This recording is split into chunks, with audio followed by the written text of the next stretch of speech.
man. They're very Rode. yeah, right. It's an Aussie, a trusted and true Aussie brand. They really are well regarded across the world too. I think. Yeah, they are. Yeah. Honestly, them and Sennheiser are the bomb diggity for these lower price point stuff. Yeah. If you could call it that. I mean, for the average dude. Yeah, they make high quality stuff, man. They go right up. Yeah. And then Audio-Technica, more for mid-range and up. Their low-end stuff gets a little bit, the reviews aren't as good, like on their real low-end, but I love Audio-Technica for vocal mics. Like my voice used to sound better on their, cardioid condenser sort of type. I've still got my favorite. It wasn't even that expensive. It was just the one that, like, agreed with my tone or whatever, and I was like, this is my fucking mic, man. Nice. I love a bit of gear, 100%. The gearhead phase where you just buy all this shit you don't need. Exactly, and then you look at it years later like, what did I need this for, And then it's like right to eBay. Right to eBay. Yeah, you go to eBay and it's a hassle, you fuck around, then you sell it, you get some money and blah, blah.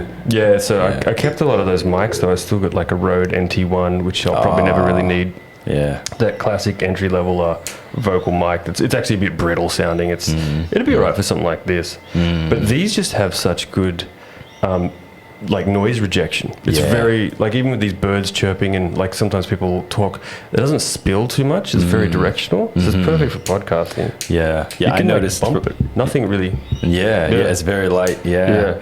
I noticed that when I was watching the actual podcast and just listening to the content and everything, I was just like, the audio quality is really good. It's picking up a lot of different characteristics and tonalities within the vocal range there. So that was good stuff, man. I think it makes a difference, especially if like you're doing a little amateur thing. It's like if you can get the quality good, at least you just got more chance that some random will tune in a bit longer. Great coffee, by the way. Yeah, I love the AeroPress. Man, dude, you know how to pick a coffee, man. Oh my God. I was at this place the other day, just somewhere different. I was dropping the cat off to the vet, actually. And this cafe I haven't been to for a while called the Welcome Dose. They roast there, and there's like a coffee shop as well, which I guess is just smart, two businesses in one. And man, whatever she gave me was like so fucking good. I was like, what are these beans? Like, I'll just get a bag of that.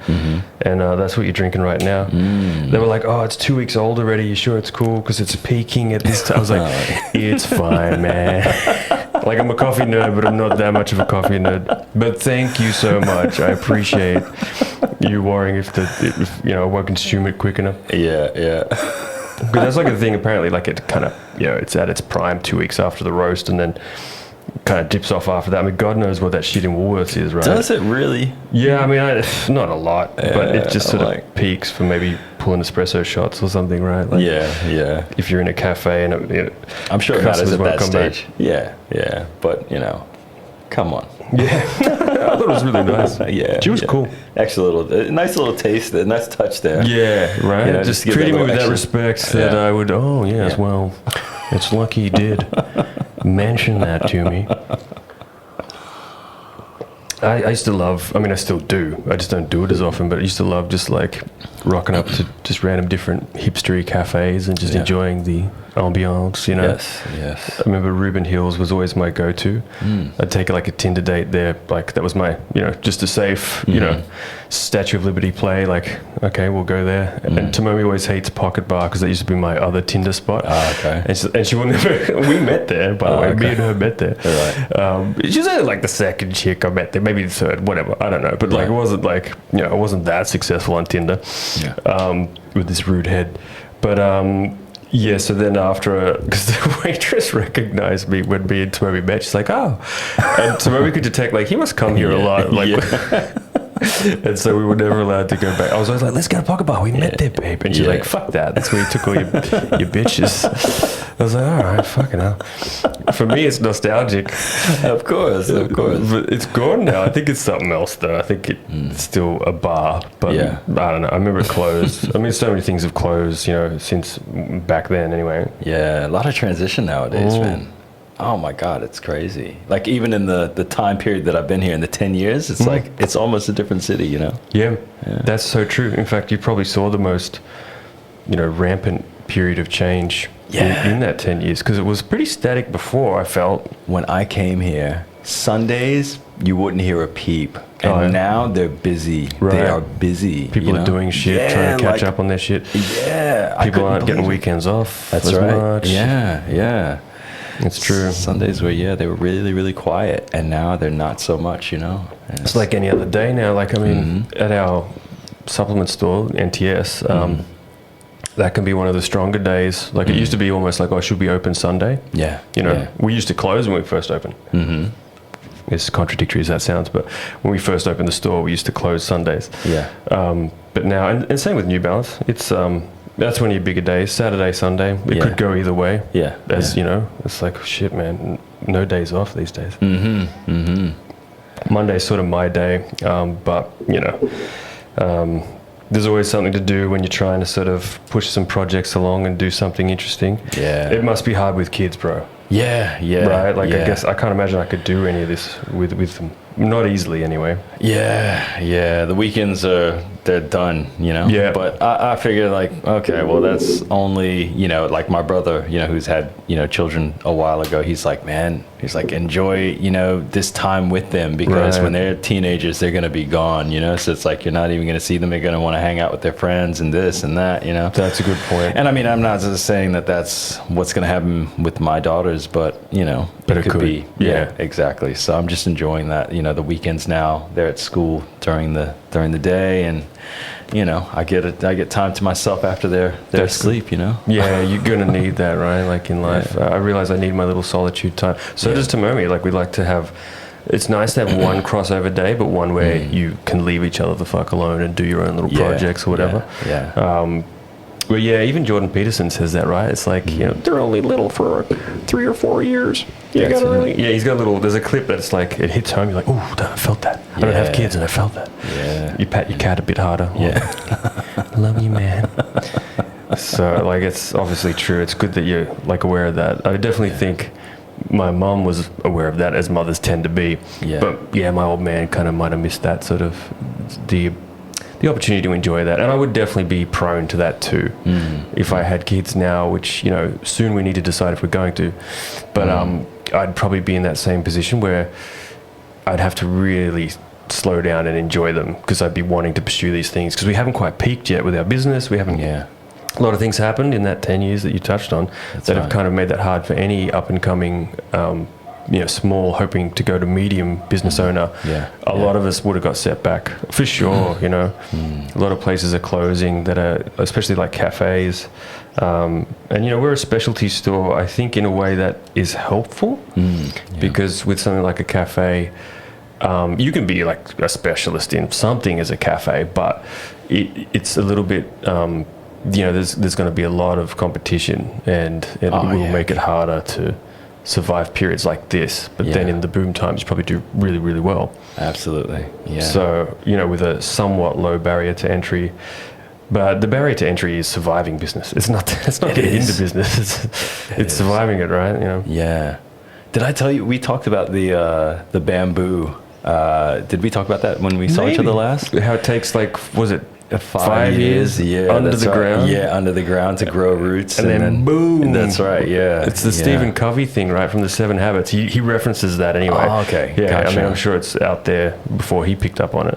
Yeah, and a lot of his stuff you'll find in other things, and with a lot of these cool self-help systems or leadership books or whatever. Often they're pulling from older material and adding their own shit. That's right. But so that's probably some sort of ancient Chinese proverby thing anyway, right? Absolutely. Or a Zen thing, but it's so true. So it does all of its work underground before you actually see the bamboo. All that grinding, painting the place. I remember when you were messaging me and you were painting the new business spot where you had the space to hold ceremonies and sound healings and all that. I remember, building our little shops, like the fit outs inside. And time flies too. Like, shit, it's been 7 going on 8 years when we first opened that spot. Wow. And you were there, man. Remember when we spotted the spot? Yeah, that's right. There's a photo of you. There's actually 2 of you going like, Yeah, because I remember it was like, it was empty, and you kind of just walked by and you're just like, oh wow, like this is nice, Or I don't know if you were in the play to actually have a walkthrough, and you were kind of just like, oh yeah, let's I wanted to show you maybe or something. Yeah, that's right. Yeah, and I was just like, oh my god, this is perfect. Yeah. And I just felt the vibration, just everything around. Yeah, and then was Playground open at that time? Yeah, it was. It was called Fitness Playground then. Then they sort of changed more recently, maybe like a year or two ago, to One Playground. They're sort of like, consolidating the branding a bit. Right. It's still cool. Absolutely. I used to like its vibe back then a bit more, but also our vibe had to change too. We had to rebrand. Well, we didn't have to. We chose to as just a smarter move. But of course, you got to kind of reestablish a little bit when you change the branding that, hey, it's still us, or hey, it's it didn't really disrupt things too much, but a little bit, because you had to change your website address and stuff like that. Yeah. But that's a whole other story, which might be good to tell one day too. Maybe on some pod with like some supplement industry expert or something. I'd love to go through my experience with the TGA and everything, but absolutely, it's it's a whole rabbit hole unto itself. And I definitely want to hear. So I want to hear the story that we kind of decided on doing this for, right? You were like, hey, I got a really cool, UFO story. I was this is fucking awesome. I do remember you telling me one before, but also I thought we could start by just talking a bit about how, not so much how we met, but why we met, which was definitely heavily ayahuasca influenced. Absolutely. Because I'd heard about, I don't know if you know this, but I probably told you at some point, but I'd heard about you as a great guy that the other guys were working with at Broadway, Apple store, back when we used to work for Apple. This is the common thread between you, me, and Byron, right? That's right, Did you work with him? He was at Broadway, right? I did, I did work with Byron, for quite some time. Pretty much, I think he came in after I had started, but he was there, I think he was coming from another... Penrith, I think. He got across location. there. Yeah, exactly. I apologize for you. I feel sorry for you that you had to work with. Oh man, it was awesome, man. Nah, he's good. He's good. He's good to work with, and he's good at his job. He does his fucking job. He's great. Yeah. So I heard that you'd had ayahuasca, right? So I was really interested in it. I was getting into Aubrey Marcus a lot back then. And on our first podcast, we talked about him actually, because I met him. And it's funny, on that one, I reference you. And I do a little cutout where you pop up. Like I just faded in, faded out one of your like Instagram pics, but cropped the background out. So you appear and disappear. A little Easter egg for you. Nice. But I was just sort of saying, like, that era was kind of connected to you and me getting into Aubrey and the, from the ayahuasca perspective. And so they were Byron was telling me, like, this guy is really cool. Like, I met a guy that's done it, and he's like the coolest, chillest motherfucker around. And so it was the theory was like, oh, it must work then. We attributed that completely to ayahuasca straight away. Like, well, that must have fixed that guy too. Maybe it can fix me. And of course, it doesn't actually work exactly like that. That's right. Yeah, so that's how we met, and then of course you recommended the place that I eventually went on to have some ceremonies at, Sapan Inka. Yes. In the Andes. That's right. In Cusco. Yes. So just tell me the story of how you came across them the first time. It's a sick little story. Yeah. Like, I'd love to hear it again. Yeah, absolutely. So at the time I was living in Los Angeles, and I was doing really well there. Like I was working as a concierge at some really nice hotels and had been around to a few. Wow. But life in Los Angeles is very compacted. It's just like you kind of just get into the bubble and you just stay there. Right. And I was feeling the urge to get out of that and to be released from that. And I was working at this hotel, and a friend of mine, who he and I worked together, he kind of, just put something on my desk and was just like, check that out, and he and I, we would talk about hallucinogens, pretty frequently and stuff. And when I read it, it was a Nat Geo article on, an author who had gone down to, the Andes or gone into, I think actually she went into the Amazon. Yep. And which is the typical first Westerner stop. Yeah. Interestingly, it's like, it's funny that they pick the Amazon full of bugs and snakes. Which is nothing wrong with that, but like, it's a bit more hectic. It's like, I think they just want that real authentic experience. The Shipibo tribe. Put this, let me, be out in nature and just experience this with the people, amongst the people, Right. But her experience was not, that bright and airy. It was very dark. It was very like, there was some pretty dark imagery that she painted in her story. At that time in my life, I was into that, Right. And so that actually, the funniest part about it is that was what called me to do it. And I was just like, oh, this is interesting. It wasn't because I was interested in having a dark experience. It was because I was going through this process of self-exploration and self-experimentation where I was just like, oh, I want to see if I'm brave enough to do something like this. This is what I want to do. I feel like this is a challenge, I for me. Get that. Yes, I get that. And so my partner at the time, I kind of convinced her. I was just like, yeah, let's just sell everything and just go do this and move out. And she was okay with it. So how old were you then? I don't know. I had to be in I'd probably say maybe my early 30s. Late 20s. You still have that sort of bone in you around that time for sure, right? Yeah. Like, there's no way we're all grown up at 30s. Yeah, no way, man. I'm not grown up now. Fucking hell. That's terrifying to realize, like, oh shit, I'm gonna be 50 and still not grown up at all. Like, I hear you. Which is fine by me, but also not what I pictured as a kid. I thought you have your shit all sorted out by then. You got your khakis on, you be a grandfather by that time. Right. Not how it ended up at all. No, definitely. And our generation seems to have a bit more of that.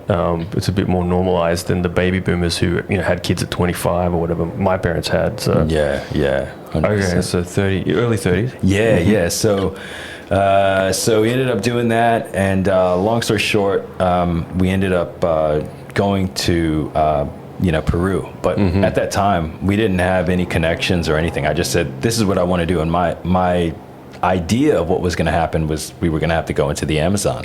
So we go down there, we get to Cusco. Oh, not to Cusco, actually. We went to Lima first. And you fly into Lima, right? We flew into Lima. Yeah. And the way that it was done was actually, the young lady I was traveling with, she had, become friends with a girl that was working for an airline. And so she was working for a clothing company, and she was like, hey, I've got a whole bunch of clothes that were like this high-end, brand. And she was like, how about I'll trade you some clothes for some tickets. And so the girl, she basically said, okay, I'll give you a hop on, hop off, one of these flights where you can go as long as you're accompanied by the airline worker. Got it.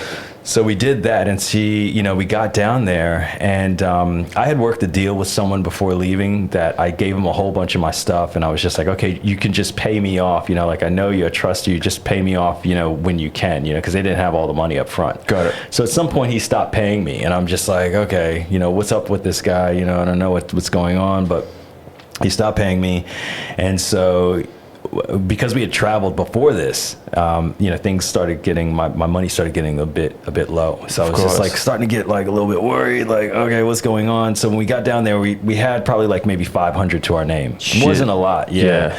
Okay. And so I don't know what I was thinking, but it was just like something was pushing me to do this. So we stayed there for a couple of days. We ended up finding a place, and then there was one particular day where we had been there like 3 or 4 days and still hadn't had any leads. And I was messaging people online like, hey, do you guys do, these ceremonies? I've been hearing about them. Where can I try this? And so it was probably like maybe the last day or the second to last day. And so, and we were staying in Miraflores at this time, this suburb in Lima, and at this hostel. And so we go, and Miraflores is near these cliffs, these really high cliffs, like near where I guess the Pacific Ocean is. Oh, wow. At that stage. Sounds beautiful, man. Yeah, it is. It's just like, massive imagery. You just look out at this huge, you're in a very high cliff, and it's just, wow. So we go down to this cliff, and, we're making a decision here, okay, do we, the girl had said, you can fly back with me. I'm leaving today. or do you want me to come back in a month or so and pick you up, you know? Okay. And so we had this choice, and, you know, we go out to this cliff, and I'm sitting there and I'm looking out in this ocean, and something was just like, no, just go forward. And I was just like, and I just made the decision. And luckily, the person I was with was, she was okay with it. She was like, okay, well, let's just go forward with it. So we ended up doing that. Yeah, it's hard to follow those sort of intuitions. It is. Your logical mind's like, oh, nah. Exactly. Yeah. You're out of cash. You don't speak the language. You don't know the terrain. Like, what are you going to do? But something just, and on that same day, I had gotten a message back from someone. It was Erik, and he was like, hey, I heard that, I read your email. If you're interested in doing a ceremony, just come to Cusco and we can meet you there. Wow. And I was just like, oh, wow. Like that same day, as soon as we got back, pretty much, I checked my email and it was there. And so I was like, okay. I was like, well, here's the lead, I was like, let's go to Cusco, The man himself, Erik. Yeah, that's right. That's right. And so I was like, okay, so let's do this. So we ended up, you know what? Let me take a step back. So sure. I was contacted by someone else who said, if you want to do this, you can go to Cusco and probably find people there. Okay. So it wasn't, I hadn't met Erik just It was like a lead right. and then another lead. Okay, that's right. I get it. Yep. So we ended up going. We ended up taking a bus there. Still had very little money. And so we go there. We're staying at this hostel. It's like, maybe like a day or two, and we're completely out of money. And so we're staying at this hostel, and like the day before we're supposed to check out, we're walking around Cusco, and there was a young lady, and she's like, oh, I heard you guys speaking. Are you American? And I was like, oh, yeah, we're from the States, from Los Angeles, just traveling. And so we started asking her, oh, yeah, do you know any places here that you can stay? Because we hadn't locked in with Erik at that time. Right. But we needed a place that we could stay. So she was like, yeah, I stay at this really cool apartment. It's like a tree house. And, you just come in, you knock on the door. And we were like, oh, do they have extra places? And she was like, yeah, I can talk to the guy about you. You want to go now? And we were like, yeah, sure. So she walks us over there. That's wicked. And basically walks us into the door and introduces us to the landlord of this place. And it's exactly what she says. It's like a tree house with all these little like rooms based around this tree. It's like this magical little enclave. You wouldn't have noticed it like walking past it. You just walk. I've got to go there. Yeah, man. Is it something I could look up? Because I'll put like images up of as you talk about these things. I'll add them in to the pod. Yeah, that would be cool, man. I don't know if you can find it online. It was like one of those places that I don't know that they advertise online. Google ads got in there with photos and shit. Right. It's the 360 view thing that they come and try to do. Okay, probably not. 100%. Right, okay. So I don't know if they are online, but I know when we went there, I felt the vibe immediately. And at this time, the guy was very welcoming. He was like, oh yeah, showing us around and everything. And so I started, negotiating with him like, hey, you think that we can, stay here for, probably a month? And he was like, yeah, of course. I'd love to have you. You come stay with me. We'll make a good time. No, I like this guy. Yeah, He's he was cool. very, very welcoming. Yeah. Very, Yeah. So we're like, all right, cool. So, and then I was like, well, we're kind of low on money right now. So do you think that I'd be able to, pay you in 2 weeks? Sure, no problem. You pay me when you want. I was like, bro, this is really cool, man. That is cool. And that was really what set it off. So by then, I was able to get in contact with my brother, who was able to send me some money and everything. We moved in 2 weeks later. We paid him for the whole month, which was probably $400 or something like that. Okay, yeah, nice. Yeah, nice. Nothing too bad, yeah. Yeah, and we just went around Cusco and just discovered this beautiful city. And then... It is a beautiful city. Oh, man. It's interesting too, because it's got like the Spanish kind of building on top of the more ancient structures and using some of the materials. I mean, for anyone that hasn't been, yeah, it's got a cool vibe. Hey, 100%, man. Yeah. And did you go to Sacsayhuaman? I did, because you told me to. So I just did it, and I realized where I was staying, which you also suggested, was right there. Like I could just walk from the hotel to Sacsayhuaman. Yes. And I did. I did it early one morning, and then I got there too early, and I almost couldn't. I started just walking in, and then it's like, oh, you got to get a guide. Yeah. I was like, oh shit, okay, just gonna check this shit out. So I kicked back for a bit. There was these armed guard dudes there with machine guns. Yeah. And they were really friendly though. I was a bit like, oh fuck. Yeah. And then they chatted to me a bit and were just quite friendly, but heavily armed. Oh yeah. It's weird being around heavily armed people, hey, because we're not often. And I don't know, it's just there's a thing that will kill me very quickly. Yeah, fascinating. But in the story of Sacsayhuaman, I mean, it's super fascinating. Yeah, and I mean, of course, there are so many people that are doing like, podcasts and reels and just showing information on how well their stonework is and everything. It's got to be. Look, I have a very massive fondness for the Peruvian, the Quechua speaking native people of Peru. Absolutely. But that stonework, I mean it's something that can't even be replicated today. Like it's just what's behind that. It just gets you thinking. When you actually go there and you see it and you touch the stones and see how smooth they are, and you touch them and you're just like, what is this? They're like glossy. Yeah, it's probably not their technology, right? It's kind of what you were getting at. I agree. In fact, it's actually in the more recent, I think it's the second season of Graham Hancock's Ancient Apocalypse, which is, it's funny, it's called that, but the show goes into a lot more than that. He's just trying to talk about these events that reset history. So I guess that's why it's the title. And what he's suggesting is a lot of those structures at Sacsayhuaman, some of which I didn't see. He goes to this other thing that's really it's like a tunnel that's like carved out of rock that's like smooth on the sides. And he's suggesting that was a civilization before the current iteration of kind of human civilization resetting after a great flood, which is like what they teach us in the Bible when we're growing up, right?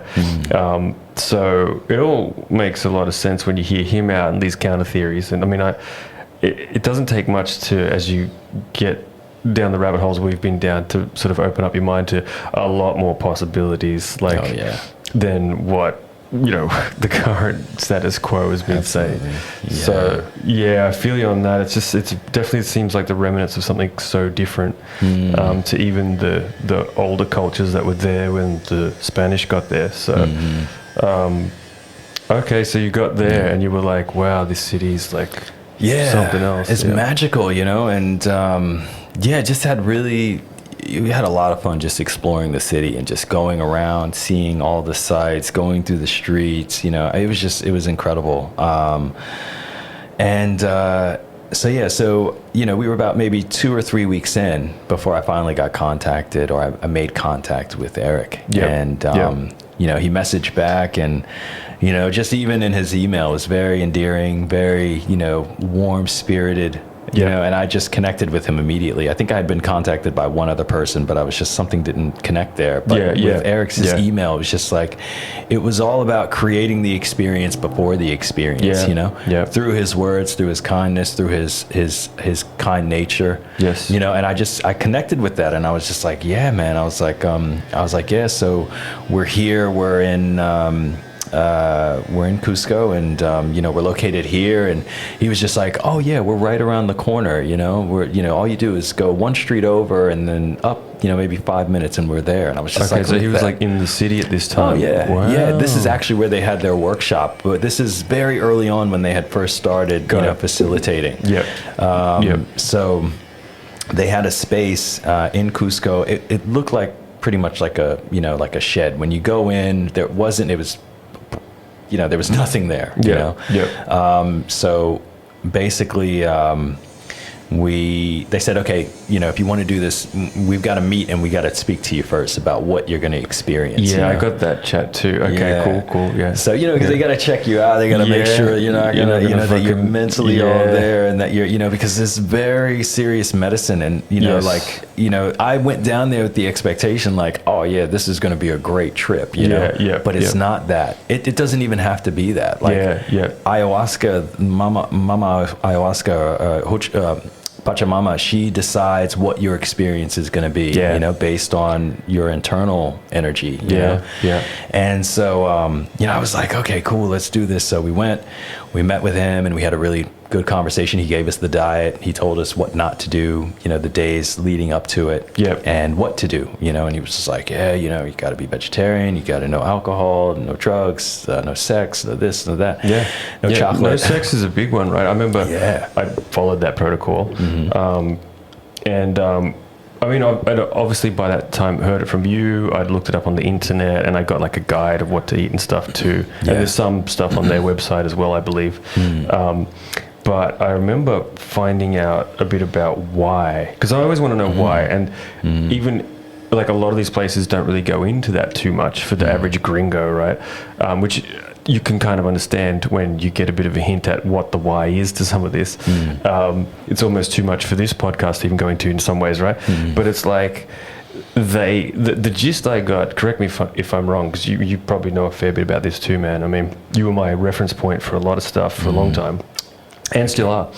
But it's because you open up your energy, and so you want it nice and closed off. This is the gist I got. So follow along if you can, folks at home. So that when you go into the experience, you don't just attract a lot of energies and things that will interfere with the experience and potentially make it quite difficult, or things you might pick up from the person that you've had that union with in whatever shape or form. So it's like you want roughly 2 weeks. It's not always possible. Like you were sort of lining up the experience a bit too close to it for it to necessarily be exactly 2 weeks. But I remember that's the kind of rule of thumb they usually give you to make sure that doesn't then interfere with the ceremony. And what's interesting is they also say like no one's supposed to get into the nookie on the retreat, obviously, right? Like on top of that, absolutely. Which I'll tell you later. But I think I told you once, like in my story, apparently that happened. Some people were doing that right after the ceremony. Oh wow!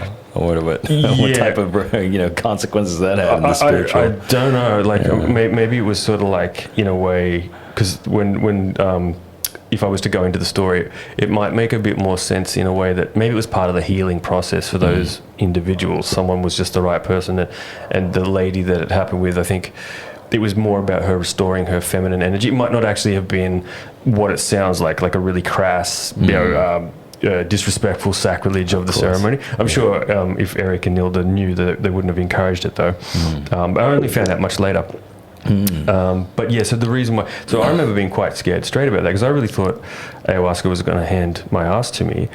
And you're so right about the prescription for you that, Mother Ayahuasca, Gaia, Pachamama, sort of, that's the term that they use there anyway. Pachamama's a big thing, right? And we do a ceremony. They did that with the shaman during my retreat as well, where you bury some stuff in the ground as like a homage to her. But the prescription for you is going to be so unique that you almost don't want to listen to too many people's trip reports and sensational. Right. I remember Aubrey Marcus was like sliding down a 40-foot razor blade in one of his of thorns or something in one of his visions, and I remember like, whoa, and he's like, and I could feel it too, and I was like, oh shit. And I was like, you'll get these really sensational stories. He's a really out there. I mean, he did it several times and obviously went back for the second cup. I guess you could. It's almost like a term you could coin. It's like when you go back for the second cup, you're going to go in deep, right? Yeah. Which we'll get to in a sec, no doubt, in your story too, because you usually get offered it, I think. But he had UFOs beaming laser beams under his tongue or something. I remember there's this interesting part where it's like you got some upgrade, like that ain't what happened with me, is the point I'm getting at. And it's probably not exactly what happened with you. It's very unique, and it isn't always flying saucers and, riding on the back of condors. But, for some people it is. And one guy in our group did ride on a condor in his vision, which sounded beautiful. His retelling of his visions were wonderful. And there was a lot you could take from it, just for anyone anyway. The symbolic, symbolism and everything in it. But anyway, so back to you. So you've now met Erik. And so have you physically met him at this point in your story, or no? Yeah, so we ended up going to meet them one night, and so we met him and Nilda, and it was really interesting meeting them because Nilda, I don't know if she does now, but at this stage she wasn't speaking English, and Erik was speaking English at this stage, and so he was basically translating.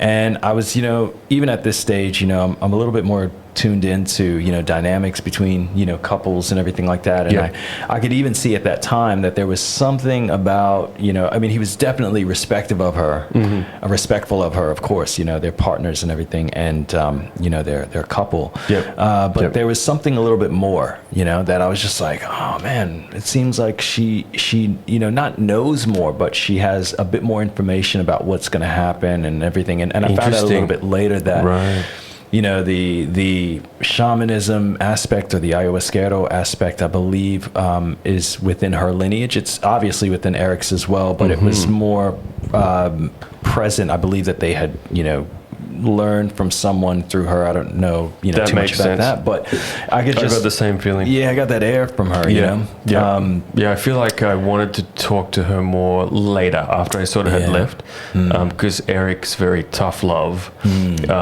sort of fatherly, brotherly, Christ consciousness vibe. And he's quite stoic. And then Nilda, who definitely spoke more English by the time I met her. Excellent. But I think there was a lot more you could sort of see in her eyes that she had to convey, maybe, but never necessarily quite got there, which I mean, I definitely feel the call to do it again at some point, so I can always revisit that. But she's cool. She's really beautiful, as well as a very kind of beautiful energy about her.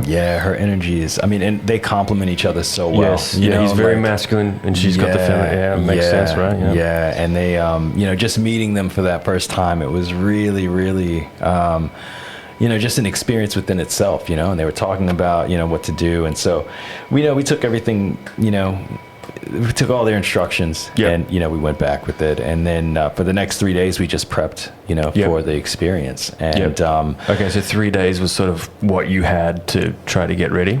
So we met them. They had reached out to us prior and said, okay, this is what you need to do. So we had been vegetarian, I think, for maybe like a week before that, but then he was like, okay, now this is what you're going to do. He was like, okay, if you can, he was like, fast for 3 days, eat as little as you can.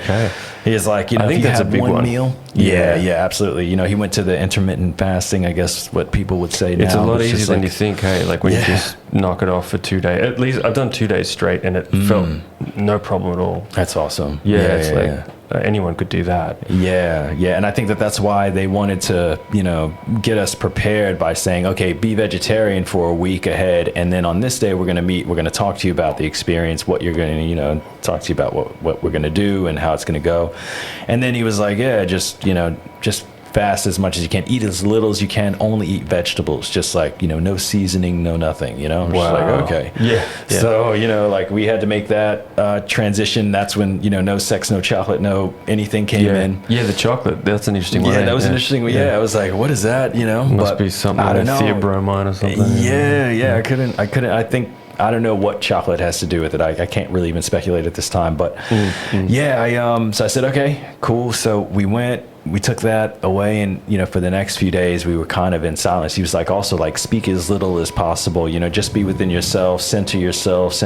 Like it was it's a very spiritual experience even before the actual experience. So that was really cool. And then what happened, we then, finally the day came, after the 3 days, and so we went back at night. He was like, come back at night, and so we went back at 8:00. We sat there, and what's really interesting is that I wrote down, pretty much what happened during that experience for my own, records. Because I highly recommend that to anyone that has tuned in as well. Like even if it's just in your iPhone or whatever you got. That's right. Write it all down. Directly after it, even leading up to it, the whole situation, and write down as much detail as possible. And so I did that the day after, but, I was, just really looking forward to it, and making some notes about like those initial experiences as well. Like exactly, because there's like little things that will come up, that you may notice about, the days leading up to that. There were some coincidences and shit. That's it. True. So that's very true. So so I did that, and on the night that that it was supposed to happen, we all went, and we sat down, and we get ready, we get prepared, we're all excited, and. So they go through their prayers, and they, pull out the bottle, and they start passing it around. Drink, salute, pass it around. Wow. And the first time that I'd done it like for the first hour or something, I didn't feel anything. And I remember thinking to myself, like, okay, did I just get scammed or something? Like, you know, because I didn't know. I was just meeting them for the first time. Now, of course, I would never think anything like that. I know them so well. Yeah, we've all been scammed overseas, man. Yeah, like, that's right. Of course, it's going to cross your mind. You know? Exactly. And I mean, at this stage, I wasn't, you know, as conscious to the extent, you know, that I am, you know, at this stage, that, you know, through experiences and everything, and knowing and having that trust and everything, and, you know, just coming from society where it's like these types of things occur, you know, frequently. Quite a lot, you know. Yes, I was just like, is it, you know, what happened, you know? And I didn't feel anything. And then, you know, pretty soon after, you know, Eric was like, you know, are you feeling anything? And I'm like, no. And he's like, do you want another cup? I was like, yeah. So second cup, got the second cup. Yeah. Okay, that's where and then shit kicks off usually. Yeah, maybe I say maybe 30 minutes after that, it happened. Okay. You know? Yeah. And so 30 minutes after that it happened, and then it was just an incredible, it started off, you know, as a really slow moving experience. And so I was just like, okay, you know, like let's see how this goes and everything. What am I going to see? You know, and of course, as someone that, you know, has, you know, done, you know, hallucinogens before, you look in the shadows, you look in, you know, for the trails, you look for all this other stuff. And I wasn't seeing any of that right away. And then I remember there was a point where, you know, in this room that we were in, there was like a corner over in the left corner. There was like maybe some of the roofing had come off, and there's some moonlight. I think it was like either a full moon night or it was like close to full moon. Yes. And the light was kind of shining through this hole.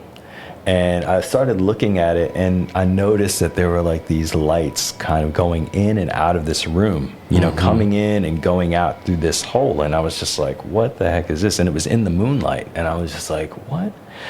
And then not far long after that, I started noticing, you know, beings, you know, and I started seeing these beings. And there was one that was walking. He looked like, you know, the typical frame of like an extraterrestrial, you know, short, you know, kind of like a larger head, thin body. And it was walking, but it was a shadow of this being, and it was walking, and it stopped and it looked at me, and it could see that I could see it, and it just tilted its head and just like, oh, you can actually see me, just an acknowledgement. And I just tilted my head the same way, like, yeah, I can see you, you know?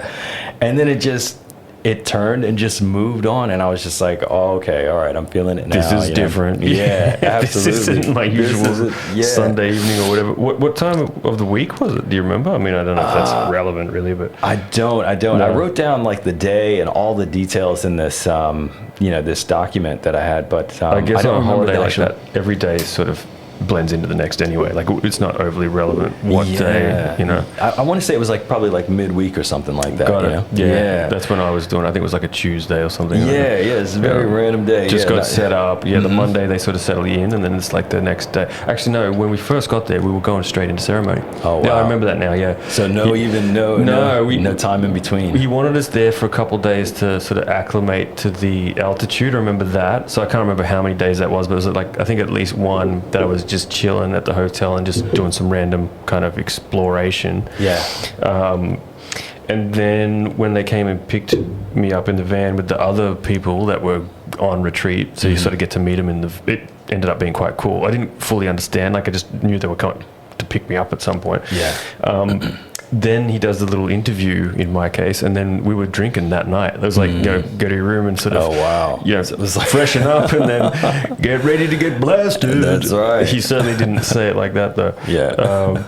Okay, all right. So you saw a being in the moonlight. I remember you telling me that before I even went, and I was just like, I vividly imagined that in my imagination. It was, dude, and then just noticing that or being able to see. And I mean that also speaks to, you know, people, you know, I was watching something as well that there was a guy talking about, you know, of course, that, you know, we hear in a certain frequency and we see, you know, in a certain frequency, a certain light's frequency. And I mean, of course, like, you know, walking through this world, there are beings all around us at all times that we don't see. We don't know that they're there because we don't see within that fourth dimensional frequency or what have you, you know.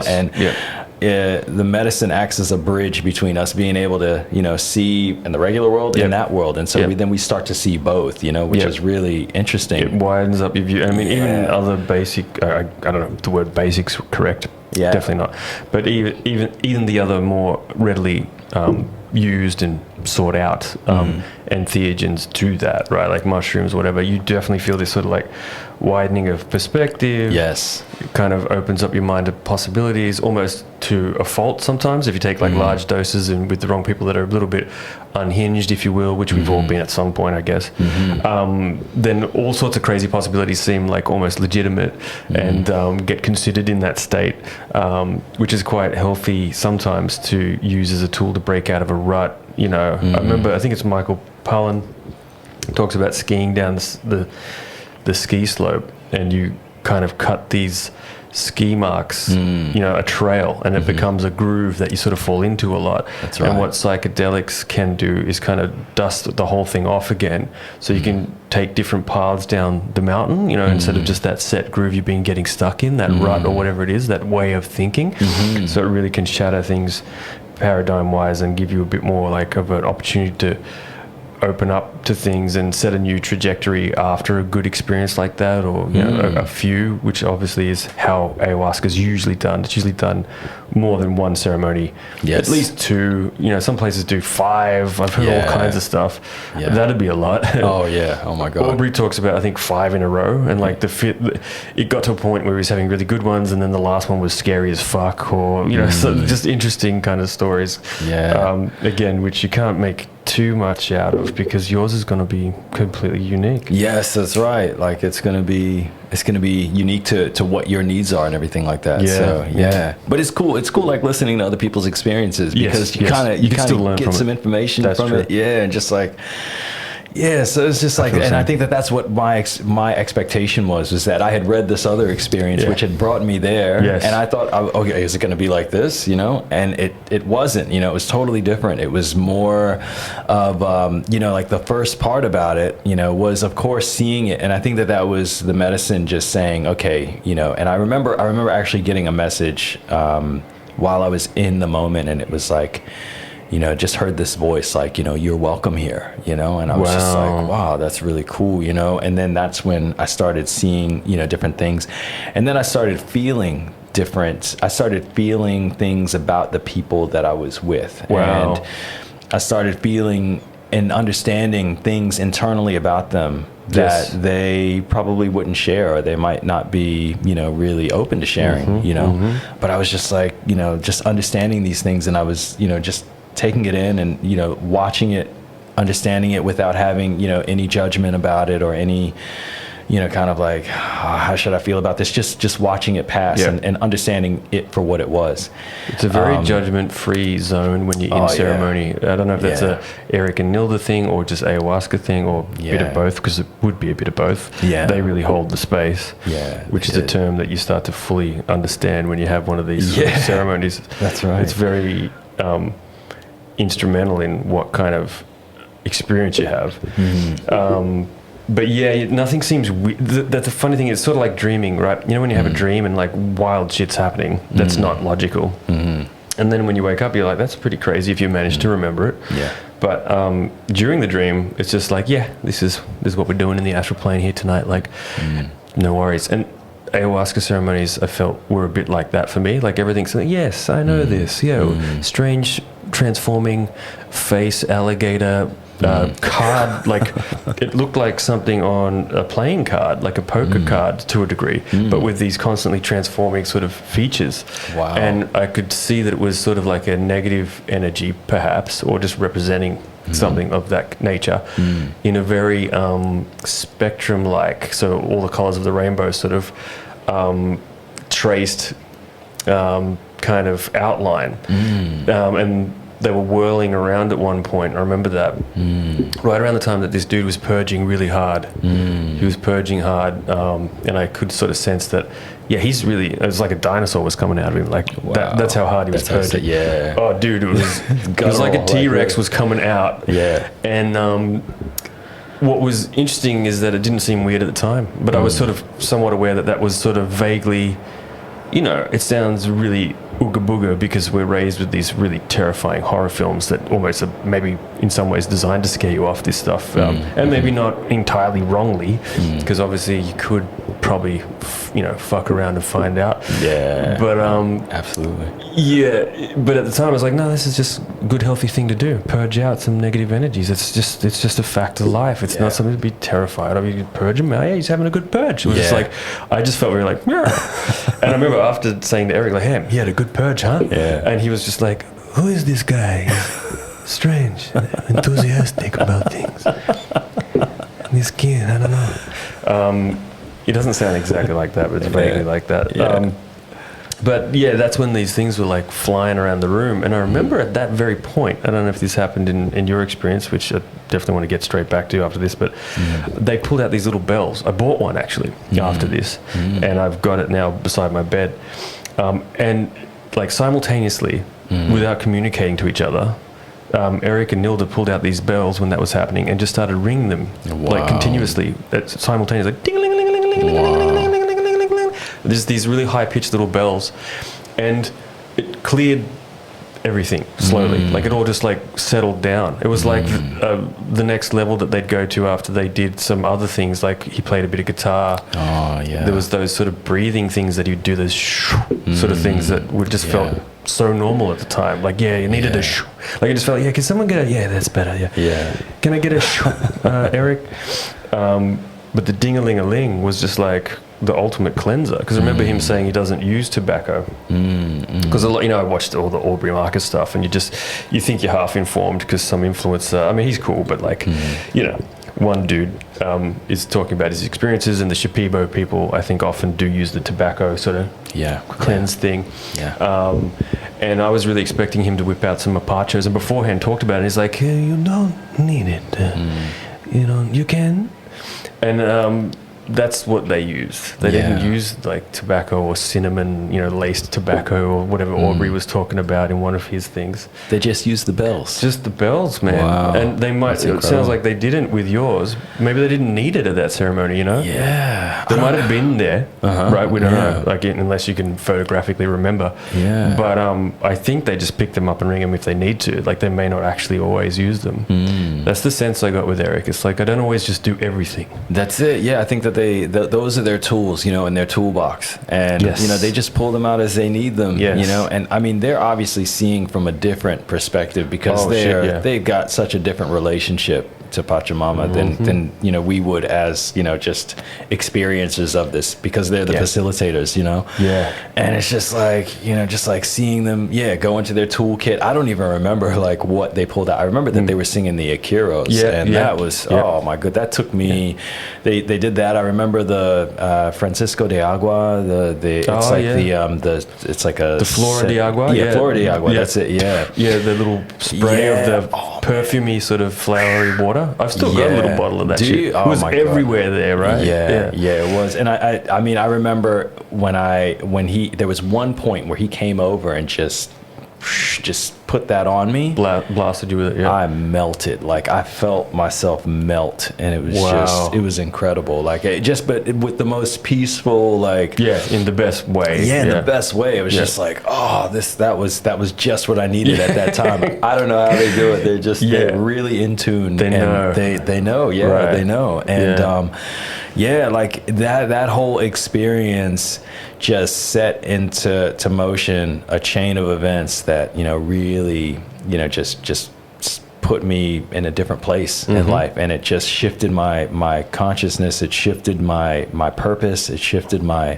timeline, what have you. There were things that happened that helped me to understand myself better, that helped me to understand the world to a larger extent, my relationship, people. Like, it was incredible because everybody, like we've been saying this whole thing, everybody has a different experience. Some people have no experience, and that's their experience. But then other people, they fly on the condors and they have this, that, and I may have experienced a little bit of that, by seeing these shape shifting or these beings that were there. But the most moving part of that whole ceremony was just receiving the information and just being there and talking about, you know, things, you know, that I was going through and things that were happening in my life. And it was really, you know, personal and just mind blowing, because I was like, how did I come all the way to this place to have this experience? And this is what it is, you know? It's not this, you know, dark experience. It's something that is filled with light, that's filled with joy, that's filled with happiness, that's filled with, you know, meeting these two amazing people that have come into my life to help me to figure out, you know, what my purpose is. And that's ultimately the reason why I left Los Angeles, because at that time I didn't have any purpose. I didn't know what my purpose was. I didn't know why I was alive, what I was doing, or anything like that. And I wanted to find that. I wanted to figure that out about myself. And being in that experience, it started, like I said, a whole chain of events, you know, that was able to help me to find myself and to become a different person. And, you know, I went back, like, I'd say maybe 2 more times to see them. And, you know, each time it was another experience that still shifted me more, that moved me into a different place.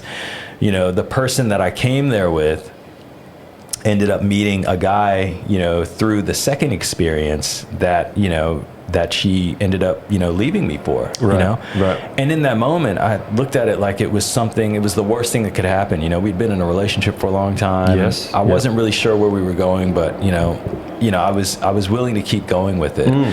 But, you know, it wasn't meant to be. And it was almost like the medicine facilitated that meeting to happen in order for me, you know, to find the person that I was supposed to be with, the person that, you know, I was meant to be, you know, that I came here for. And I found her, you know, after, you know, doing some self-development and everything. But I wouldn't have met her had I not, you know, had I still been in that relationship. And so that was like the most incredible thing, that, you know, the ayahuasca has, the medicine has the ability to kind of facilitate these experiences to happen. You know? And I was just like, dude, this is incredible, you know, just like, because, you know, in hindsight, I can see that.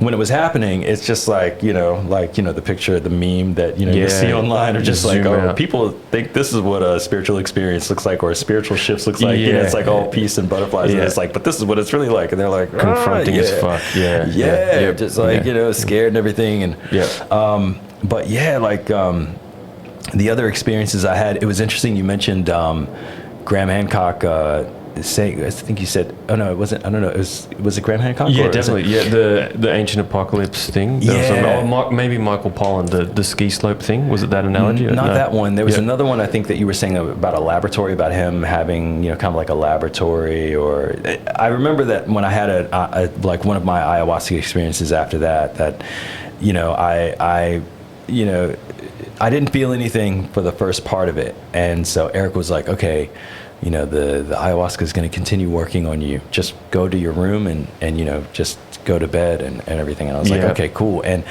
nothing had happened the whole time. But as soon as I got into bed, like, I'd close my eyes and I swear I saw like this guy in a white, you know, like tight fitting kind of like uniform. Oh, that's laboratory that had that experience. Did he? Okay, all right. Wow. So you talk this through, and then I'll tell you what he roughly said. But yeah, okay, this is fascinating.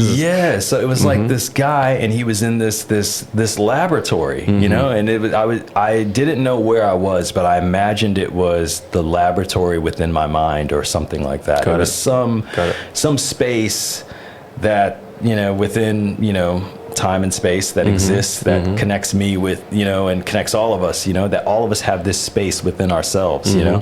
And I was there, and I was just looking around, and I was just like, what is going on here? I had no idea what it was. It could have been, you know, my consciousness or my spirit that, you know, is moving, you know, this flesh suit, you know, through this three-dimensional world, you know, that was just that I was seeing for the first time.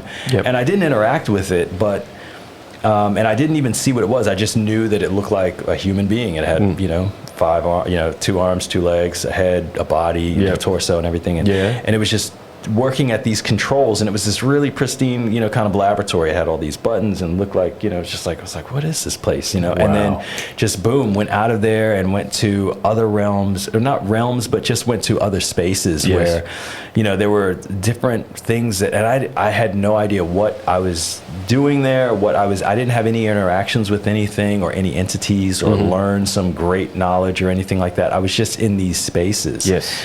Right. And it was just really interesting because I was like, what am I doing here? And then pretty soon after that, I kind of just fell asleep. But I remembered that because it's always stuck with me as like this place that exists, that I know exists, that I've been there, but I don't know where it is exactly, that, you know, the medicine was able to bring me to. Yeah. And there was one other thing just before that happened. There was I had looked outside of the window of the room that I was in. And, you know, there was a message that was like, you know, everything is connected, you know, I'll show you. And so I looked, and the room that I was in, it was kind of below ground level. And outside there was like, you know, a hill, you know, that was just above it.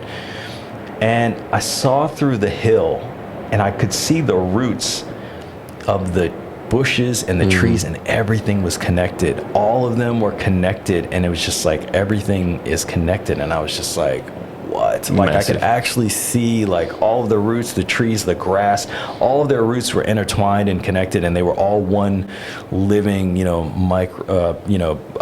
organism. You know.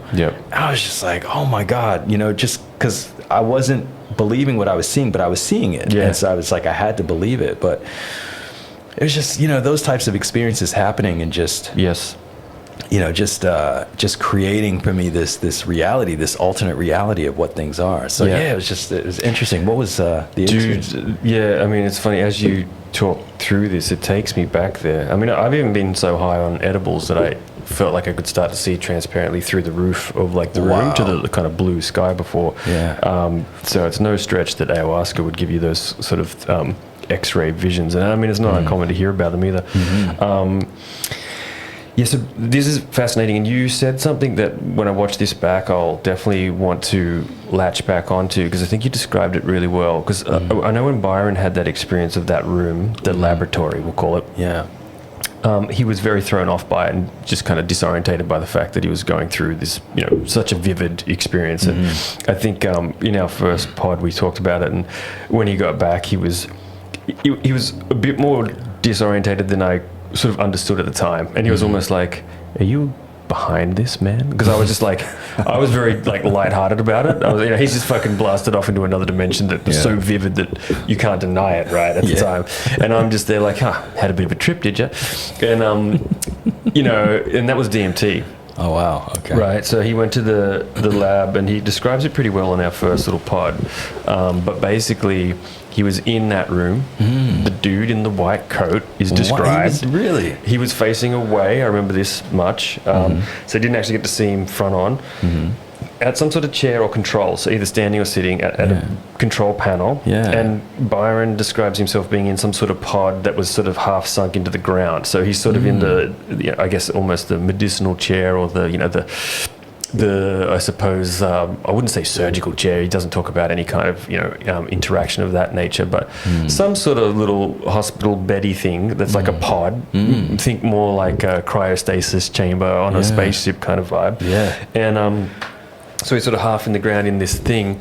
The dude's tinkering away, and he's like, what the fuck am I doing here? And the one thing he describes is kind of a rebooting thing that just kept going over and over. It's like the dude maybe was trying to reboot Byron, having a bit of trouble, or Byron stuck in a bit of a loop just in his life. Maybe that's representative of, this is my interpretation. But he was sort of stuck there for a while before jettisoning off into some other stuff, which sounds similar to you, and then, you know, coming back to Earth with me there, like kind of like, all good, right? And because I said something to him because he was like, what the fuck? And he was like, that's fucking crazy. And I said something like, is it so crazy? And he was like it just made it look like I was definitely the sinister guy behind the whole orchestrated event, which I was just trying to make light of, like, well, maybe we can work this into just, it's part of reality. And maybe it's not a bad thing. Maybe it's how you look at it. You know, I was trying to be somewhat, you know, helpful. Yeah. But instead, it just looked like I laced it or something, which, you know, I've been accused of before in Amsterdam by Chris Ayling and Bede, his cousin, Bede Simpson. They really got stuck on that for 3 days. They were convinced that this super strong Amsterdam weed was somehow my fault. Like, yeah, all right, guys. Interesting story morons. to remind them about. Yeah, that's the most hilarious story ever. Actually, I tell that a lot, but I'll save that for another day. Okay, so because I do remember when I went to bed having almost a whole another set of wild adventures on the ayahuasca, like which they did explain would sort of happen. Yeah. And it's more in that sometimes you can get there without it too, in that sort of half asleep state. As you drift off to bed, it's almost like there is a bit of natural astral traveling that we don't really explain to each other in modern society or talk about much. But and so I remember that during that state, having some of the more vivid, transported type sort of experiences where I was, you know, and they were beautiful for the most part. It was like really beautiful, you know. But it was also quite confronting as well, because you're sort of like, oh, it's still going. And I was having some really nice chats with the guy that I was bunking with, who, you know, I think is the one that, you know, had relations with this other lady. But must have been after I was asleep, traversing the universe. So because I was completely not conscious of any of that. Him leaving the room, returning, nothing. Wow. Waited till you were nice and knocked out and just like take off. Or it just didn't seem weird at the time, right? Like people are going everywhere and spewing and, you know, shitting and all that, you know, which, you know, no one seemed to be exempt from. Yeah. Yeah, right. It's part of it. The purging is the most important bit. Yeah. And of course, you feel amazing after. Yes. Yeah, okay. Well, that's that. I wonder if Byron will get some comfort out of that, or just some perspective that it is one of the layers of reality that you know, is somehow connected to our human journey in some way. Yeah. I don't know. I haven't been to that room yet, but I could ask it. I suppose maybe the shocking thing at the time is if, you know, the whole simulation theory, we're in a computer simulation or whatever, and I'm sure on one level of reality that's somehow maybe true. And on another level, the way I see dimensional reality is like all these things are kind of true and synonymous with each other, and they're not necessarily, they don't make it any less important or vivid or valid of an experience. Yeah. It's just one layer of the different dimensions in a way. And on one layer, there's a dude working a panel, maybe trying to help orchestrate the spiritual experience. And it's not something that means reality is now bunk necessarily, but without any context, you're in a fucking laboratory room, you know, like it's like, you know, there might just be a guy that's somehow involved in Mother Aya's, you know, energetic hierarchy, and he helps navigate people. I don't know, right? And you're not saying you know either, right? We have to go back and ask the lab coat guy, hey, what the fuck's this? What are you doing? What are you doing? Oh, shit, hi. I'm just the guy that helps you get back into your body. That's right. You know, but yeah, that's fascinating, dude. Yeah, it was. It truly was. You know, just seeing that, just going through that experience and just like, what? You know, just... Yeah, that just having that what moment of just being like, what was that? You know, just seeing these different layers. That's really interesting. I've seen you know, a portion of the podcast you did with Byron, but I didn't see the entire thing, so I didn't hear that. And that was long. Okay, gotcha. Yeah, so it's just like, oh my god, I've got to hear that. I'd love to hear his story about that. I think that's in the first one, because we touch on when he thought I was you know, the devil. I did the excerpt of that, which is just a funny bit where I'm like, you thought that? Yeah. Like you jumped to that. And he's like, yeah. I'm like, that seemed logical at the time. Like, okay. Yeah. You didn't just think I was a dickhead or something or like a bit unhinged. You thought I was the embodiment of evil. It's like, so that's like the end of his little story that I cut and did as a short. But the wider part of it, I did as a separate video as well on there. So like, just because that's one of the better bits I think that people would find interesting if they're, you know, have dabbled in any of this before. Yeah. But yeah, and he had another experience too, which we talked on the more recent one. Prior to that, he had a very intense experience with something that a cab driver gave him out of the backseat of the cab. It was like, hey, I think this is weed. Do you want it? It's supposed to be really strong shit. And this was when Byron's like, I think 19 or something. Yeah. A long time ago. And, you know, so random. And he's like, yeah, sure, why not? And apparently it just kind of looked like weed. I don't know. It could have been when that synthetic weed was going around. Remember that? Oh, yeah. That was, I almost forgot about that. Oh, my God. That shit was hectic, right? Yeah, it was hectic. I mean, you know, you just see people off that stuff, man. And you're like, leave me away from that. Yeah, it was like get me away. It was called Spice in the UK, and some people were getting addicted to it. I remember Vice did like a doco on it. Yeah. I certainly experimented with it and just found it to be very strong, very almost psychedelic weed, but quite confronting. You know, really would sort of open up the paranoia channel a bit harder too. And I mean, some weed can. Every strain seems to be somewhat different in dose, obviously dependent, and your tolerance. But it seemed harder to get a tolerance to, and a little bit like confronting. So maybe it was even that. And he just had a big hit for the first time and got very disassociated from his body. And it's the kind of thing where if Erik was just around the corner, we could just consult like the shaman probably was meant to be in modern society. Just didn't happen, right? Where it's just like one of your doctors in a way. Hey, I'm feeling a bit disembodied, and they just like, I think I made the analogy on the last pod where they're like, you're just gonna like, you know, just hit you on the back twice and just resets you back in a bit more because you've taken something that really kind of vibrated you out a little or whatever. These things probably aren't that big a deal, but because we don't have that consultant of any kind, you left to your own device, right? You've done something that's technically illegal, even though that briefly was legal because they just didn't have a law against it yet, or whatever the case was, right? But I remember they cracked down on it pretty hard. Did they? Okay. They did, yeah. The smoke shops that were kind of slinging it around. It's like vaping now. That's their next big thing. Obviously a bit more challenging because the other thing's a bit more niche. A lot more people will go in for a tobacco vape than they would for, give me that spice stuff that really fucks you up, you know. But so it could have well been that, but you don't have that person just to guide you back into your body firmly or whatever the situation was. But he described this bluish kind of lavender hue to everything after the experience, which was kind of like a terrifying after the trip. experience, not during it. Or during and after, I think is sort of vaguely there, but mostly after. He still sees this lavender hue. And it's interesting, another friend, Karen, which I brought up, and who you know as well. He told me once, and he's comfortable with me telling this story, I've confirmed, but basically he sat up out of his body once trying a technique of kind of an OBE technique where you pull like a rope. You imagine pulling a rope and you pull yourself out of your body, right? Something to that effect that he sort of looked up on the internet or in a book he was reading at the time. And one night or evening or afternoon he managed to do it where he sat up out of his body and looked back and could see himself like laying down still sleeping. He was only just sat up. He wasn't like flying around the universe or anything yet.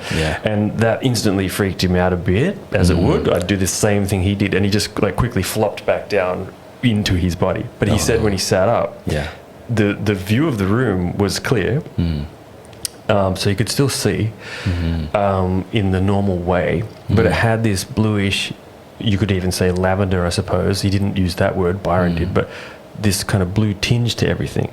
It looked slightly different. That's really interesting. Yeah, and when I told Byron that, he was like, I think that's what I had. So, you know, this shit, whatever he took, sort of knocked him probably out of his body a bit, and he was having trouble getting re-embodied. And it's interesting, there's a lot of therapy going around now about being embodied.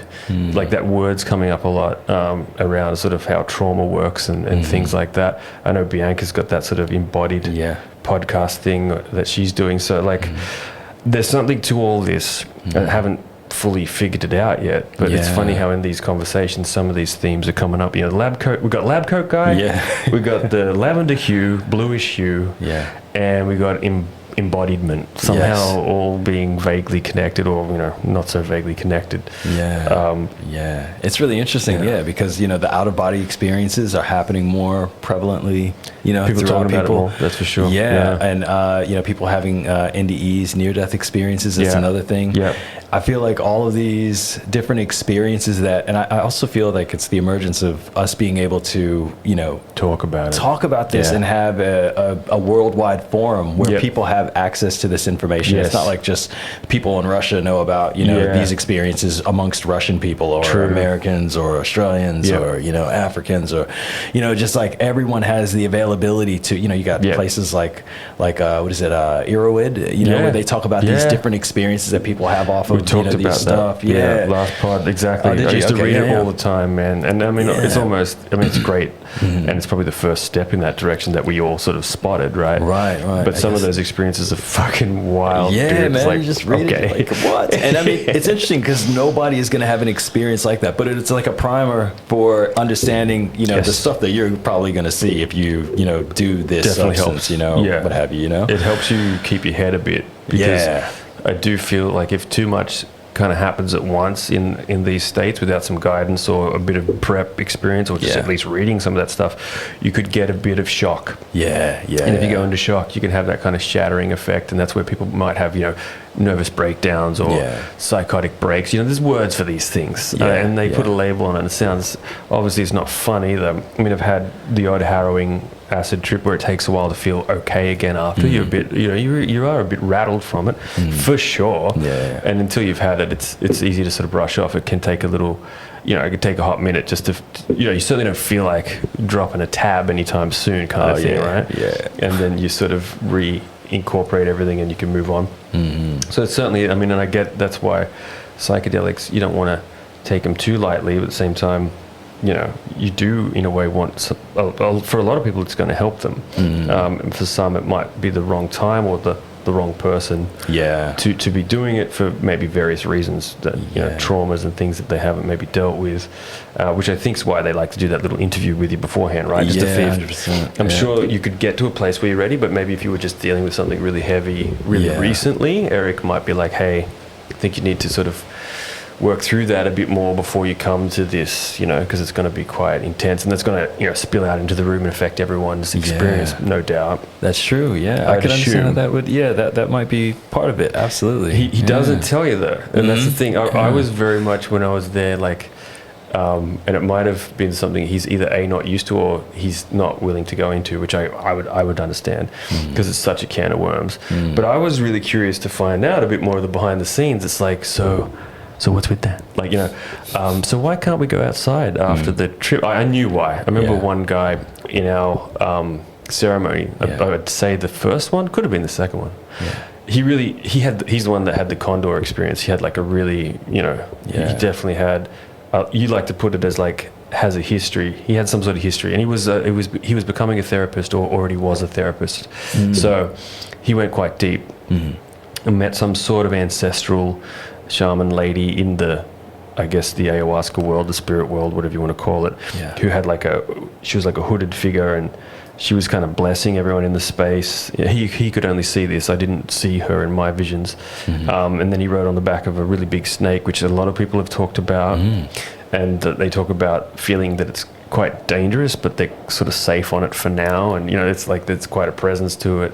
And then he got to a mountain, and this sort of ancestor lady was explaining to him that there's a lot of different paths up the mountain. The mountain of enlightenment, I think, was sort of the analogy he was getting from it.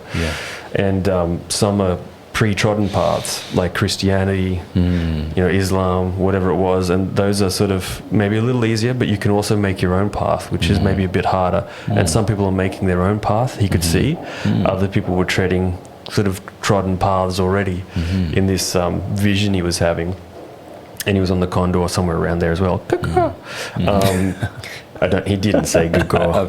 I definitely added that. It would have been awesome if he did. Yeah, just out of nowhere. Like just out of nowhere, completely out of character, and just so he had sort of these really vivid visions that he was able to share with us. But I remember he wanted to go outside, and Eric was like, no. But I remember just sort of clarifying for Jono was his name. Like, I think it's like probably a good idea not. It's not that he doesn't want you to see the stars and have a really nice time. It's that the house has a certain level of protection he's put upon it, which he did tell us at some point. And he can't guarantee that you'll have an enjoyable time if you go outside, maybe, you know. And he was like, oh, okay, cool.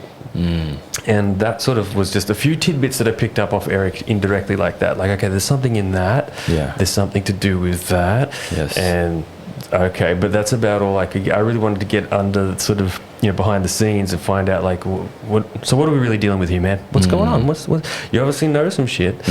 But, you know, we didn't quite get there, but I'm sure pretty much everything you can imagine is probably true in some way. Like it's sort of like that and that and that and a bit of that too. Exactly. And I mean, when you're dealing, you know, with these, you know, really high minded or high level, you know, kind of spiritual realms and concepts and stuff, there's, oh my God, there's so much knowledge that you know, that we have no idea about, you know, at this stage, you know, and we're all just, you know, just kind of picking it up as we go. But you know, like you said, you know, you do research, you find out about as, you know, as much as you can, and then, you know, you go from there, and then just, you know, try and that's awesome that you picked that up, you know, when he was talking about, oh, I'm just gonna head outside, and you know, it's interesting that it just came to you, you know, like it's just like you were like, no, this is probably why he's saying that. And Erik was like, okay, you know, possibly like, it was like translated, you know, enough to where he should understand that's what I'm telling him. He seemed to be enough to incentivize him, because he was a pretty fearless sort of dude in a way. He's like, it was something about Jono that was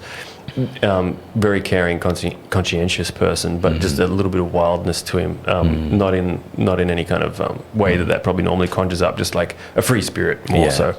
And because I remember an example to sort of illustrate that was, this guy was he was there with his friend, his other friend, who, you know, I enjoyed both of their company, and they everyone got separated into their own spot. I think you might have had the same thing, where we did the Wachuma, and they sort of near their home where they are now. I don't know about now, but then anyway, which was different to when you were there. Right. It's a bit up in the mountains, a bit more. Really beautiful, rustic sort of area. Beautiful house too. Really nice. Big kind of like timber beams in it. I remember. And we were sort of upstairs. That's where we did the ceremony. And then around the sort of the way, you know, you could walk up the mountain and there's like a stream coming down it and whatnot. So they took us for a walk out through the fields and up to that mountain after we drank during the daytime this time the Wachuma, which is the San Pedro cactus extract, and they dropped us off at different points up the mountain in our own little spots, and he would just sort of like, this is your one, and it's like, all right, I got the little grassy bit, sweet, and he put me kind of last, I think, from memory, and then they walked on. Okay. Up the hill further, and they obviously had their own experience together up there, or just maybe watched this bunch of idiots, made sure we didn't do anything stupid. But I remember Jono at some point, like I'm there having a good experience, I'm writing a few notes, I'm getting some perspective, you know, Wachuma's got its own kind of vibe, and I just sort of looked over in the corner of my eye and could just see him down the way in his spot, just in the stream, swimming around, like just like a wolf, like sort of, you know, with long hair, like shaking his hair, like flicking it back, and just like a dog that was going for a paddle. And everyone got this sense of their spirit animal on this retreat for some reason. His friend had this sea otter thing, and I was like, you're definitely a sea otter, man. And Jono had like a big black wolf sort of feeling, like that was his thing, and it's like, you're definitely a dog man, like in the coolest way. And it's funny, he had an experience before the ceremony, before he got to, you know, the retreat, where he was roaming around like I was. You know, we could have even been in some of the same spots. I don't know. They were staying in Cusco, not far down in the city a bit more, the town a bit more, and I was just up the hill a bit more. You know, that spot. And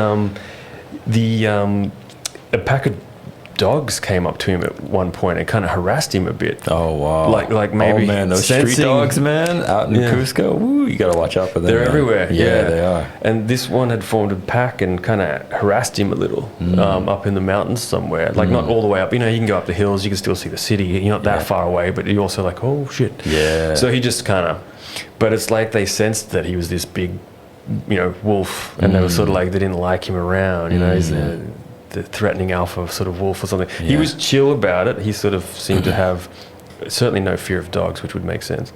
But I got the sense that there's like a puma or something, that there's like an orange, kind of this color cat that was somehow linked for me. Oh. Yeah, like a big cat. That's interesting, man. Yeah, Oh, kind of the wow. same color as like a lion, but it wasn't a lion. There was no mane or anything. It was like, I got a sense of that anyway. It could have either been our cat Garfield that we later had, that I was just like connecting with him before we got him, or because it was some years later before we got him, or just like a puma, a spirit animal thing coming through. Yeah, I think that sounds about right. Yeah. You know, if you're doing, what was it? It was a Huachuma, is that correct? Yeah, well, that was on the last night of like the San Pedro? Ayahuasca. Yeah, Okay. that wasn't on the San Pedro. I just remember on the San Pedro seeing him acting like a wolf to me, and being like, yeah, I think that's right. But it was towards the end of the second ceremony where I think we all sort of got this sense of spirit animals, which Erik didn't bring up, Nilda didn't bring up. We all just talked in our debrief later when we had like a chat the next day or something amongst ourselves. But yeah, so that was just another interesting little nuance in with everything else. But yeah, it's I definitely touched on some of my experiences, which I'll go into in more detail. Like me and Byron are supposed to have a part 2 to our other part. We didn't even get to it. Yeah, you know, talking about all this kind of makes me feel like going back, and because I sort of feel like I need to go back for a second cup at some point. You know, both times I just did the one. Yeah. I still had vivid experiences and plenty of purging. Yeah. So like I was good. I didn't want to push it, you know. But I was getting the patterns, and I remember one or two. I always had a better experience after the purge, which always took me a while to sort of want to do. You know, no one wants to just like throw up like straight away. It's always a bit like, I think I'll be good. And no, I'm not good. There's always that element, right, to a degree. I don't know. But certainly for me, other people are good. They just get it out of the way, you know. But after I'd have these more blissful times and just like these visions. I remember one vision being on like these big stones of some kind, big grey, smooth stones. Like sounds like Sex and Woman. Yeah. It's funny as we say it now, that it's so obvious. Yeah. And there was me and some other, almost like members of the tribe that I was just part of in this vision, whether it was like part of my previous lives or just tapping into the area and what the people were like, and I'm just transported there.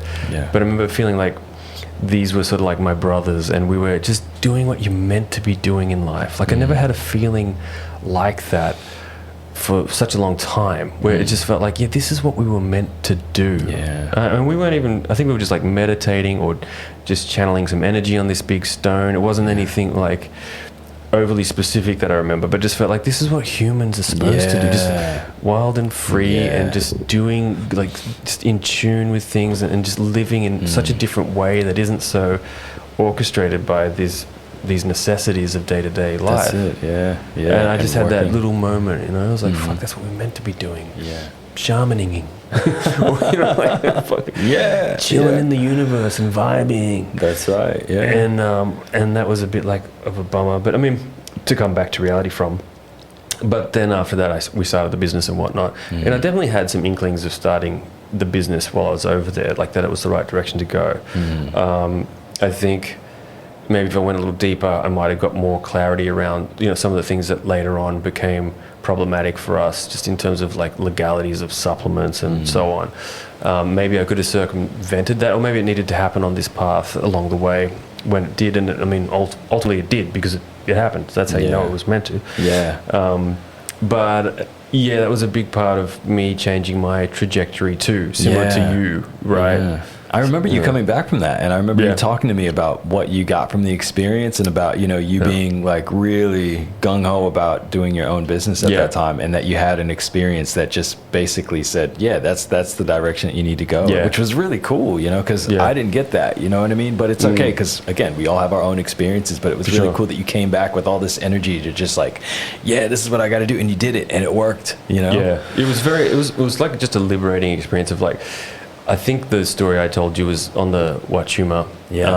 I was trying to sort of communicate, I guess it was with the grandfather spirit. It's very much, it wasn't like the kind of thing where you feel like there's, you know, a being right there talking to you. It's almost like you're just giving it your own inner voice, a bit of dialogue, like going like, what should I do? And I was getting this sort of chuckling Buddha type archetype, just speaking, you know, it's almost like maybe just a self-driven exercise, because you can do this. I've heard of, like, you imagine, you can almost create this imaginary round table in your head. Yeah. This is actually in a shaman book I read called The Urban Shaman. It's pretty cool. This Hawaiian. Sounds cool, man. Yeah, Hawaiian dude. It's Hawaiian shamanism. And he was, he's not of a Hawaiian lineage, but he was raised by someone that taught him these ways, these methods. And basically you can consult them in your mind, like a round table. So you picture whoever you want throughout history, living, dead or otherwise. So you might have, like, I don't know, Thomas Jefferson or whoever you really sort of look up to, or just, you know, seems to fit that archetype of someone that you'd like to consult. And you can talk to them and then respond as them how you feel that they would if they were asked that question. So it's almost just an imagination experiment. You might not really be tapping into them, or maybe you are, but and then so maybe it was a bit like that even, but it was just sort of like laughing and saying, like, you know what to do, just do it. And so it was more just a push to get started. It wasn't super specific about that business this way, or, you know, this is the right moves to make. It was like, get out there, get amongst it, like the universe will catch you, get into it. And obviously that's what we did.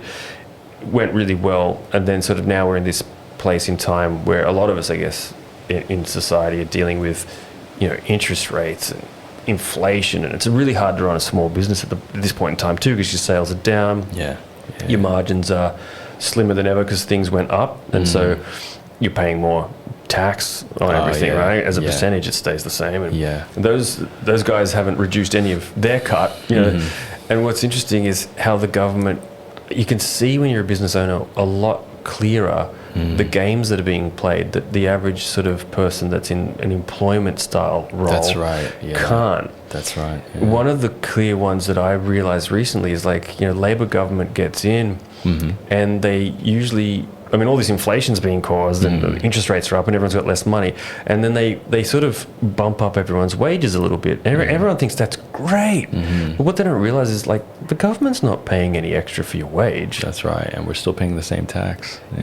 They're making businesses pay their staff more, right? So like the minimum wage goes up, and most small businesses are paying people the casual award rate, because it's quite high in Australia, or part-time rate or full-time rate. You know, there's a benchmark you have to be in each industry, and they raised that. So the business owners pay that. Government doesn't do anything. They just make that law. And so now you're extra broke because you've got to pay people a bit more. You're not getting paid as much because people aren't buying as much as they used to. That's right. Of your product or service. That's right. And the average Joe thinks the government did a really good thing, but they didn't pay for anything. They didn't take $1 less of tax. That's nothing. So it's like, these games they play. And they make out like Coles jacking up the prices. It's like, look, I'm sure those guys at the top of the tree in the supermarkets are getting big bonuses still, and we can point at them and go, that's not fair. But that's not what caused the inflation. That's not. You guys printed all this extra money because of COVID, and you shut us all down, and gave everyone some coin, and that devalued the dollar, and then you turned the knob on the interest rates and made them go higher to slow down spending and inflate. Like it's not Coles doing it. That's it. Yeah. Their shit costs more now. That's for them to import and to maintain vaguely the margins that they had before, to keep their employees getting paid, to keep their, like, what are you talking about? So they play all these little games, and you're like, oh shit, like, and there's a few more things that they're sort of doing that you can see. It's like it's a little bit of a war on small business. They actually want, at this point in time anyway, they think they want. I think when you look at what they're really doing as opposed to what they're saying, they want the bigger businesses because they're more reliably going to pay all their taxes, right? The easier control. That's right. Lots of big monopolies. Like these governments seem to think, but then you lose all the vibrancy, the diversity, the ingenuity of the small businesses. The street that has these wonderful little places you can stop in and have a coffee and have a drink or whatever it is that you like to do. But it's the lifeblood, the heartbeat of the cities. And when you take that away and you've just got McDonald's, KFC, you know, fucking Sizzler or something. I don't know, you know, whatever these chains are. Obviously, Sizzler not so much anymore in Australia, but bland as fuck. Only shopping malls, right? Nothing. You'll end up with barren streets like in Leichhardt right now. It's just this empty stretch. It used to be this vibrant strip, you know, once upon a time. Partially due to the fact that it's a main thoroughfare now. You know, so the traffic's quite. There's other factors, but we could lose that on King Street in Newtown if they're not careful, right? Oh my God, they that keep would be, pushing it that way. That would be and horrendous. you lose these cool spots, these interesting places. Where would you go in Sydney if that's not there?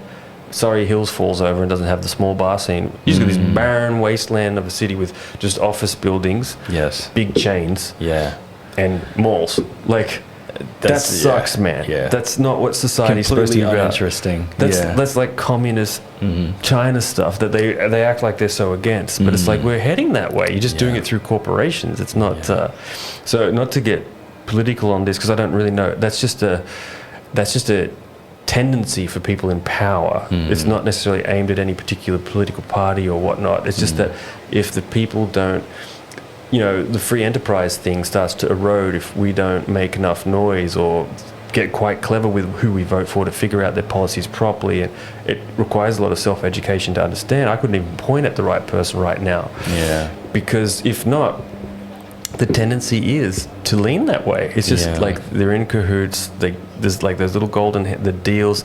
The further up the chain you go, the more you sort of like monopolize things to keep it in your advantage. You leverage. It's just sort of a natural process, right? Absolutely. Agreed. And I feel that if a lot of people, if we as the consumers or, the people that are using these services and these products and everything like that don't show our displeasure, of this happening, allow, the allowance of these larger corporations to, just take over and take the lion's share of everything, shut down these smaller businesses. It's just going to continue happening. Absolutely. And we'll be answering to one or two corporations, and then that becomes dictatorial or communist or whatever, right?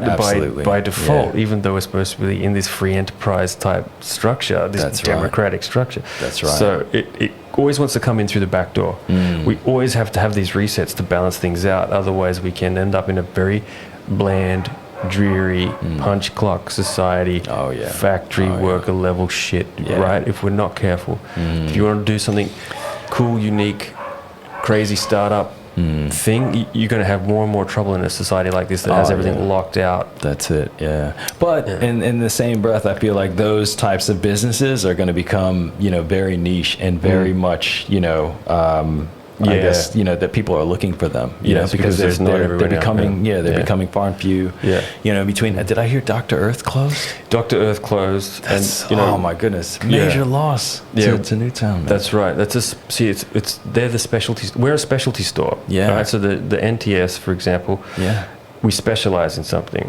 and it's very niche, and Chemist Warehouse and even Woolworths might have some of the products, but they don't specialize in them. And so what people need to do, if they really want that place where they can go and ask the questions of someone that's passionate about that particular niche, you need those specialty operators. But if you just go to the big chains, even like some of the big chains in my industry are a bit that way too, you're just going to get an employee it's just there to punch in and punch out. They're studying at university to do something completely different. Maybe if you're lucky, a sports science degree at best, and they don't overly care if you want to know a bit about what creatine really does or what these different amino acids like tyrosine can do to help you if you're really tired from raising a kid and you haven't slept all night. It could be like almost a godsend in that situation. That's right. And so people have to vote with their dollar a bit, which is sort of what you were touching on. It's like if you want that cool cafe that makes that banging coffee just the way you like it, you got to buy one, even if it went up to $5, right? I know that's right. But those guys got to pay their rent. That's right. And if you've got it to give and you'd like to have it there because it makes your life enjoyable. Yes. So when you walk out your front door, there's something to fucking do.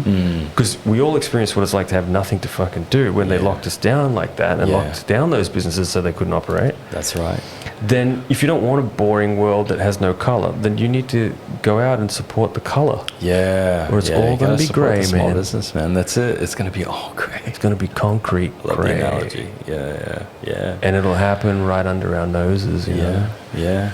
And I wouldn't understand that to this degree, where I just had that big spiel that some people may agree or disagree with if they kind of got it.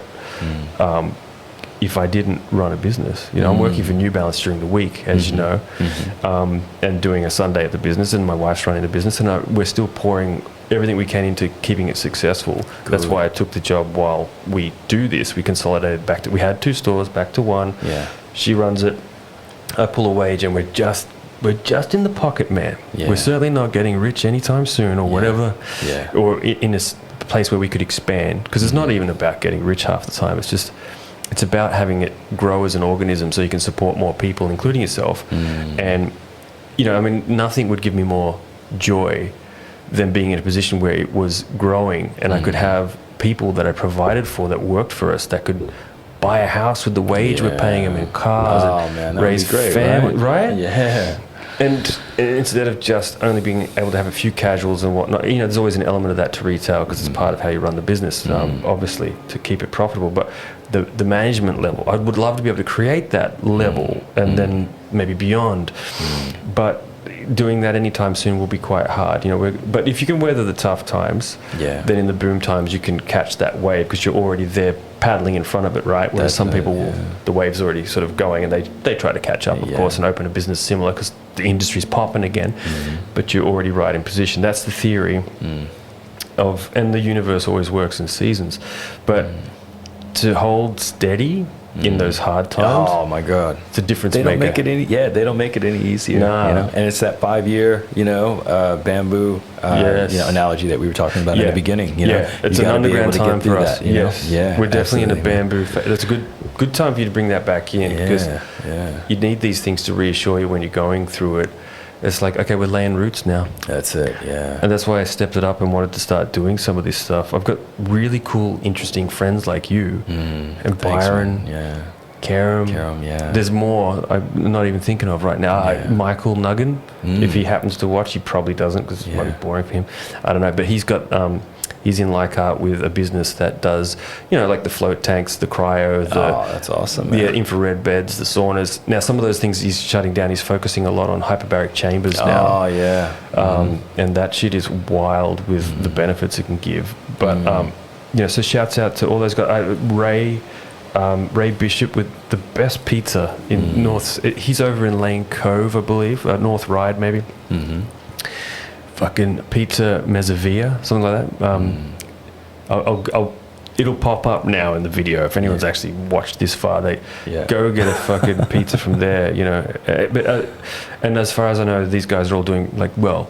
But good stuff. It's those sort of guys that I want to, you know, talk to and share some of this with. And I thought, you know, well, I got to go for it now instead of just like, oh, that'd be a nice idea. Make a time, get some cameras, set them up. And have those chats. Yeah, man. Because you're really entertaining. You know, a lot more so than me, but you know what I mean? You're super entertaining. 100% not true. I like your descriptions of some of these experiences of what inspired me to have them, man.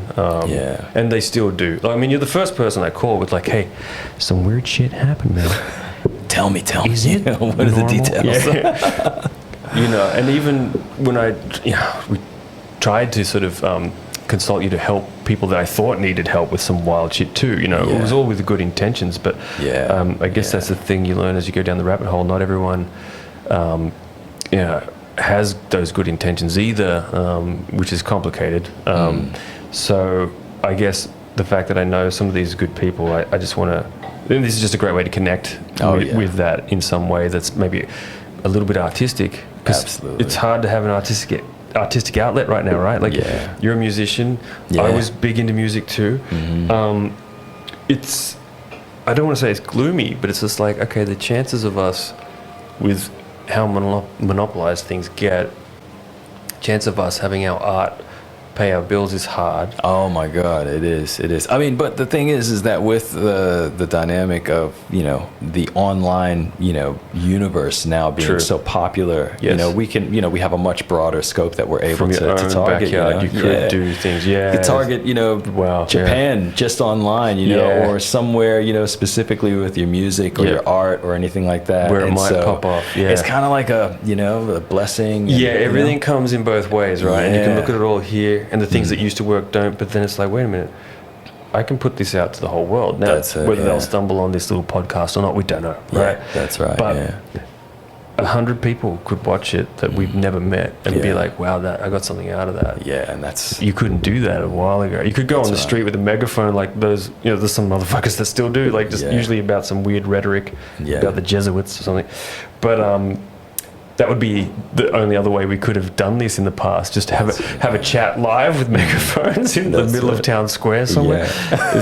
of course you're right. Like now we can do something like this, and who knows where it could lead if the energy's right. Yeah, and you've got a timeline that's infinite. As long as whatever platform you're putting it up on exists, then somebody's able to just check it out. And I think that's where a lot of people are making their stake and making their what is it, their income that's just perpetual. This perpetual income is just coming in through having a platform where they can just put something up and it's just there, and they can get 1 million views one year, 600,000 the next, yes, 1.3 million the next, depending on the popularity of it and how the algorithm puts that, into people's feeds, you know? So it's incredible. A lot of people are really able to make their dreams come true. They're able to live lives that they want where they're, they've got this income coming in where they, just created something at a point in time and it's still, generating cash flow for them. This is why I love talking to you, man, because it's so true.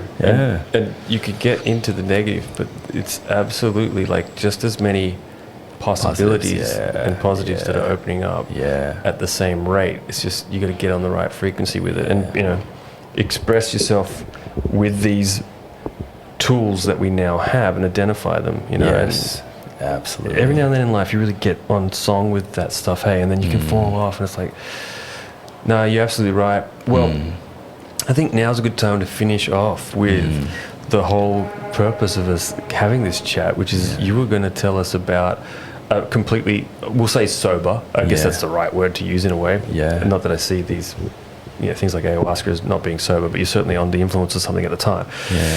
You're completely sober in this story, I'm assuming, and this is a real life experience you had where you saw something that's fits the description of a UFO, right? So this and I just wanted to preface this by saying I felt it was important because there's this, this big outpouring of information right now about, something existing outside of this world or within this world, however you choose to look at it.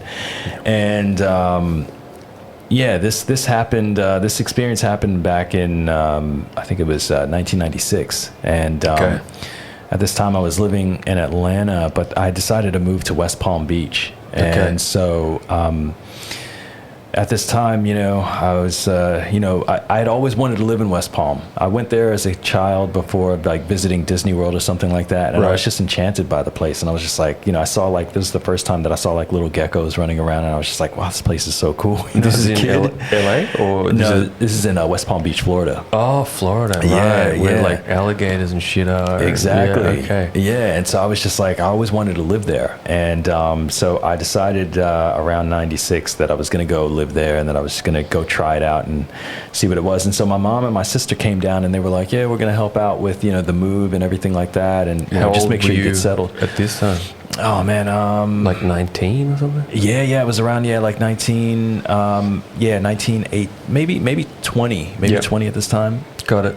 Yeah. So, so I go down and, we had gotten everything sorted. So they moved me in, they helped me move in. We got furniture and all that stuff. And so they were going to be leaving in a couple days. And, my mom was like, oh, let's go to the beach. No, let's check it out. I was like, oh, you want to go swimming? And you're like, no, just to go to the beach and watch the sunset. And I was like, okay, cool. So we got in the car, we drove over. And I was living in West Palm, so we chose Palm Beach to go. So, you got Mar-a-Lago right there. We go to Palm Beach in Australia as well, right? Vaucluse or wherever it is. Up in the North Coast. Okay.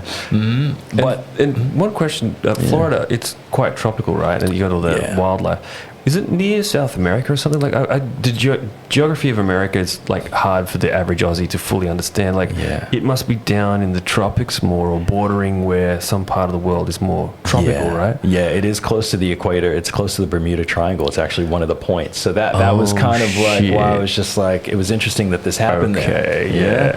Right. So it's near. It is near. The Florida Keys. Cuba is just south. I think 90 miles south of. Miami. It's north of Miami, though, north of Lauderdale, and just kind of like in this stretch of, just very calm, but like I said, Mar-a-Lago is there. So that's, where the sitting, U.S. president has his residence and everything. Okay. So, so we're there and, we go out and we're like, let's just have this, let's just say a prayer, like my family, we're very spiritual, it's just, like, okay, we're going to, say a prayer for, just thanks that everything worked out okay, Yeah.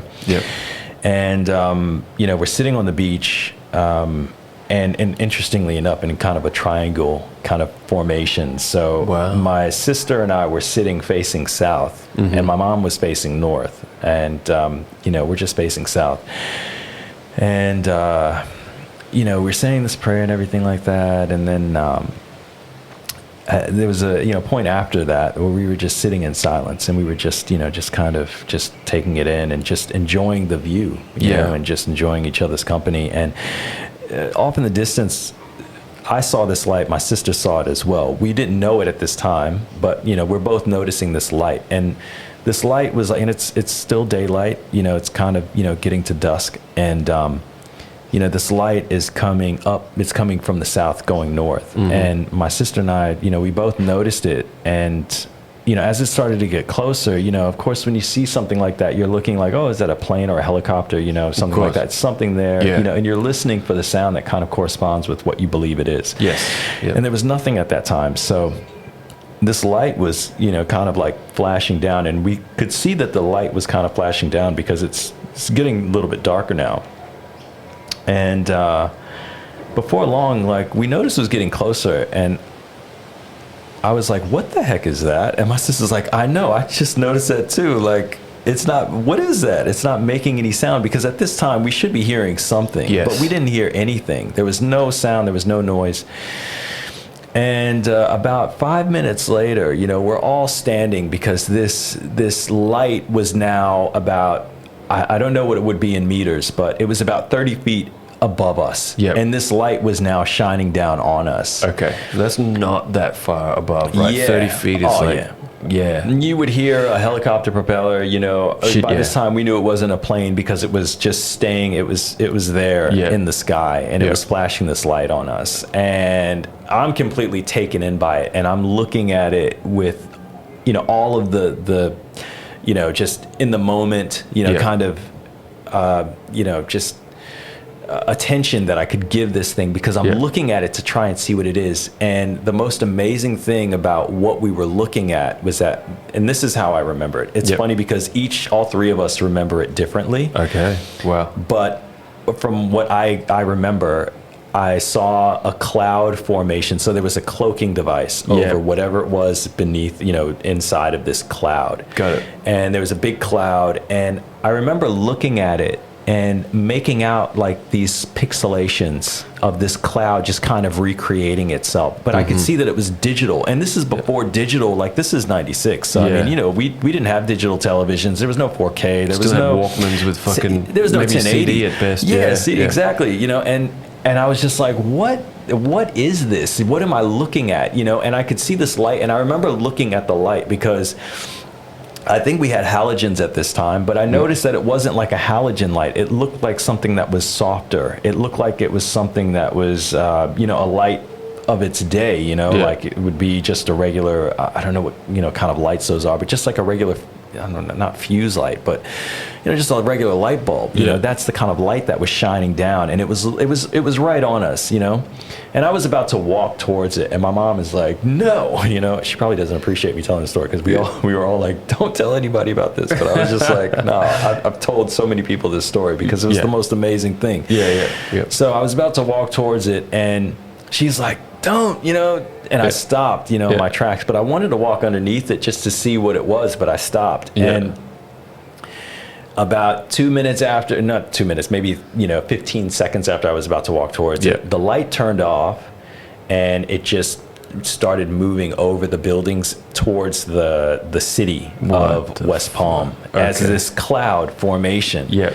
Okay. And I looked disguised as a cloud. As a cloud, and it actually had a like a cloaking device over it, so you couldn't see what it was. It looked like a cloud drifting across. That makes so much sense. It just looked like a regular cloud, like without this light coming out. And it was interesting because it was looking at the beach, like as if it was looking for something that had crashed or something. You know? Okay. And after that happened, I looked north and I saw that there were two people like pretty far up the beach. Yeah. And I'm almost positive that they saw this whole thing happen, and they kind of just, disappeared after that. Yeah. And then maybe 2 minutes later, a police officer comes up and he's like, the beach is closed, you can't be here at this time. And I was like, we should tell him. My mom and sister were like, no, don't tell him, let's just go, Yeah. And so we left, and after that I knew that there's something else happening. Yeah. Even that, and it's interesting because now there's a lot of guys online talking about, the States or, countries have actually, found these downed craft, and now they're actually implementing them into their, security protocols that they have, these different, teams that, Space Force and all this stuff. So I don't know whether it was, under, control of, the States or whoever, or if it was, if it was something, outside of, but I know that it happened. Yeah. I know that I had that story that I tell has never changed because I remember those details vividly. I mean, when you're into something like that, you're in the moment. Like, there's no way that you can unsee that or unfeel memorable. What happened. And I just remember all of the details crystal clear. Got it.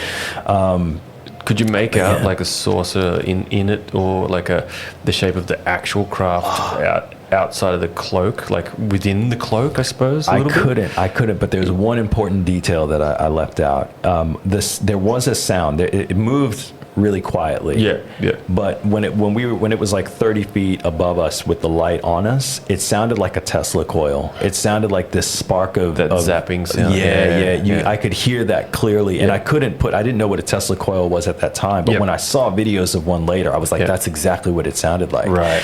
This, charge of, electricity that would just pop every now and then. Yeah. And then it just slowly, when that light went off, it just slowly floated away over the buildings. And I was like, oh my God, nobody even knows the difference, about this, being whether it's a cloud or whether it's a cloaking device for some. I mean, that makes so much sense. If you didn't want to be detected above, ground up in the sky, of course you'd cloak as a cloud, and of course that technology, if we're talking about things that can zip through time and space or whatever the fuck, would be there. Of course they'd be able to do that. I remember when you told me that once, I was like, that makes so much sense. That means so much more often we could probably be seeing these things, or they could be monitoring right in our face. And I mean, how many times have you been on some sort of psychedelic and stared up at the clouds and they look fucking phenomenal, and it's almost like a whole mosaic of activity and things that you can obviously during that time you have, like, it's like a mild hallucination because the clouds are shifting shapes so much that your brain can overlay all these possibilities that it becomes more prominent when you're on a psychedelic like LSD or whatever. But if you were just to lay down in the park and look at clouds, they are fascinating, and they are so. Just watching them move. It'd be so easy to, because they form lots of weird shapes. It'd be so easy to overlay that on your craft. And not be detected, because clouds can look pretty weird, right? They can, and they're constantly moving, constantly shifting, and I mean that could be like LED technology, or like LED was out, but like. Not in televisions and plasma and all that.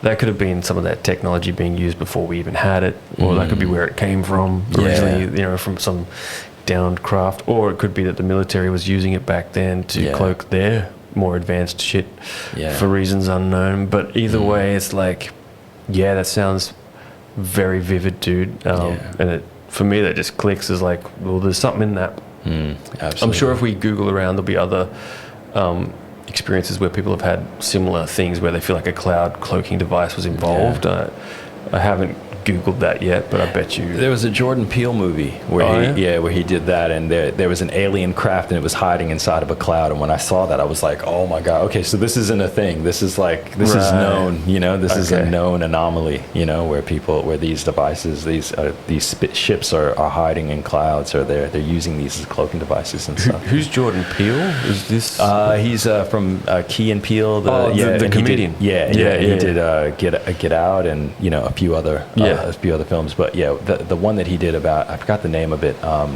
gosh, but yeah, it was about an alien spacecraft, and yeah, it was hot. Is this like a comedy movie or like? No, it was pretty. It was you know, yeah. He's done some more serious shit as well as the comedy stuff. Yeah. Okay, so it wasn't a doco, but it was like a dramatized thing, and obviously he got that concept from somewhere because you've seen the same fucking thing. Yeah, man. When you were young. Okay, yeah, it was weird, man. That's wild, dude. Mm-hmm. Well, look, thanks so much for coming on and chatting with me, man. I'm sure we'll do it man. Again at some point. We could get into the weeds and some other very interesting stuff that I've talked to you about before too. And so like before we close out, just tell me a bit about what you got on offer if you want to share it. Like if anyone watches this, I know you have a space where you and your wife do some sound healing and some she does some women's circle stuff. Did you want to mention where they can like reach out and find you or come for some of those offerings that you have? Yeah, absolutely. So we own a space in the Beverly Hills suburb in Sydney. You in Beverly Hills, huh? You just couldn't stay away. You're recreating all of these things in Sydney, huh? Yeah, it's so interesting. We do have a Beverly Hills, right? Yeah, you got a Beverly Hills. Yep. Okay, so you're there. Yeah, so we're there, and we own a space named Soul Liberate, which is a space for people to come and enjoy wellness. We've got a naturopath that's there. We've got some therapists that are there as well. We hold women's circles, meditation, group meditation. Yep. I'm going to be putting together some men's groups as well. That's so cool. Yeah, keep me informed on that. Absolutely. We need that sort of stuff. Yeah, we really do. Yeah, and it's just it's a great space that we created so that people can come and experience spiritual development in whatever facet. They can come and get a moment of zen in their busy day. Hell yeah.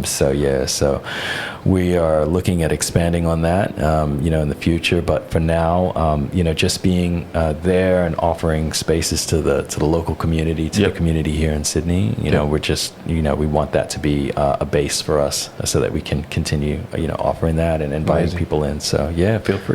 That's awesome. Okay, so you're on Instagram as Soul Liberate. Soul Liberate, yeah. Probably got a landing page somewhere that Erik has done. She's a great graphic designer. Actually, she's really talented. Absolutely, Mm-hmm. We worked with her back when we first started our business, and she gets shit done. Yeah. Amazing. All right, so they can land on that. They can Google that. But the Instagram is easy to find. I follow it as well. Yes. And they can book in for offerings from there. Yes. Soul Liberate. So ULIBERATE.com and .com.au as well. So, amazing. Yeah.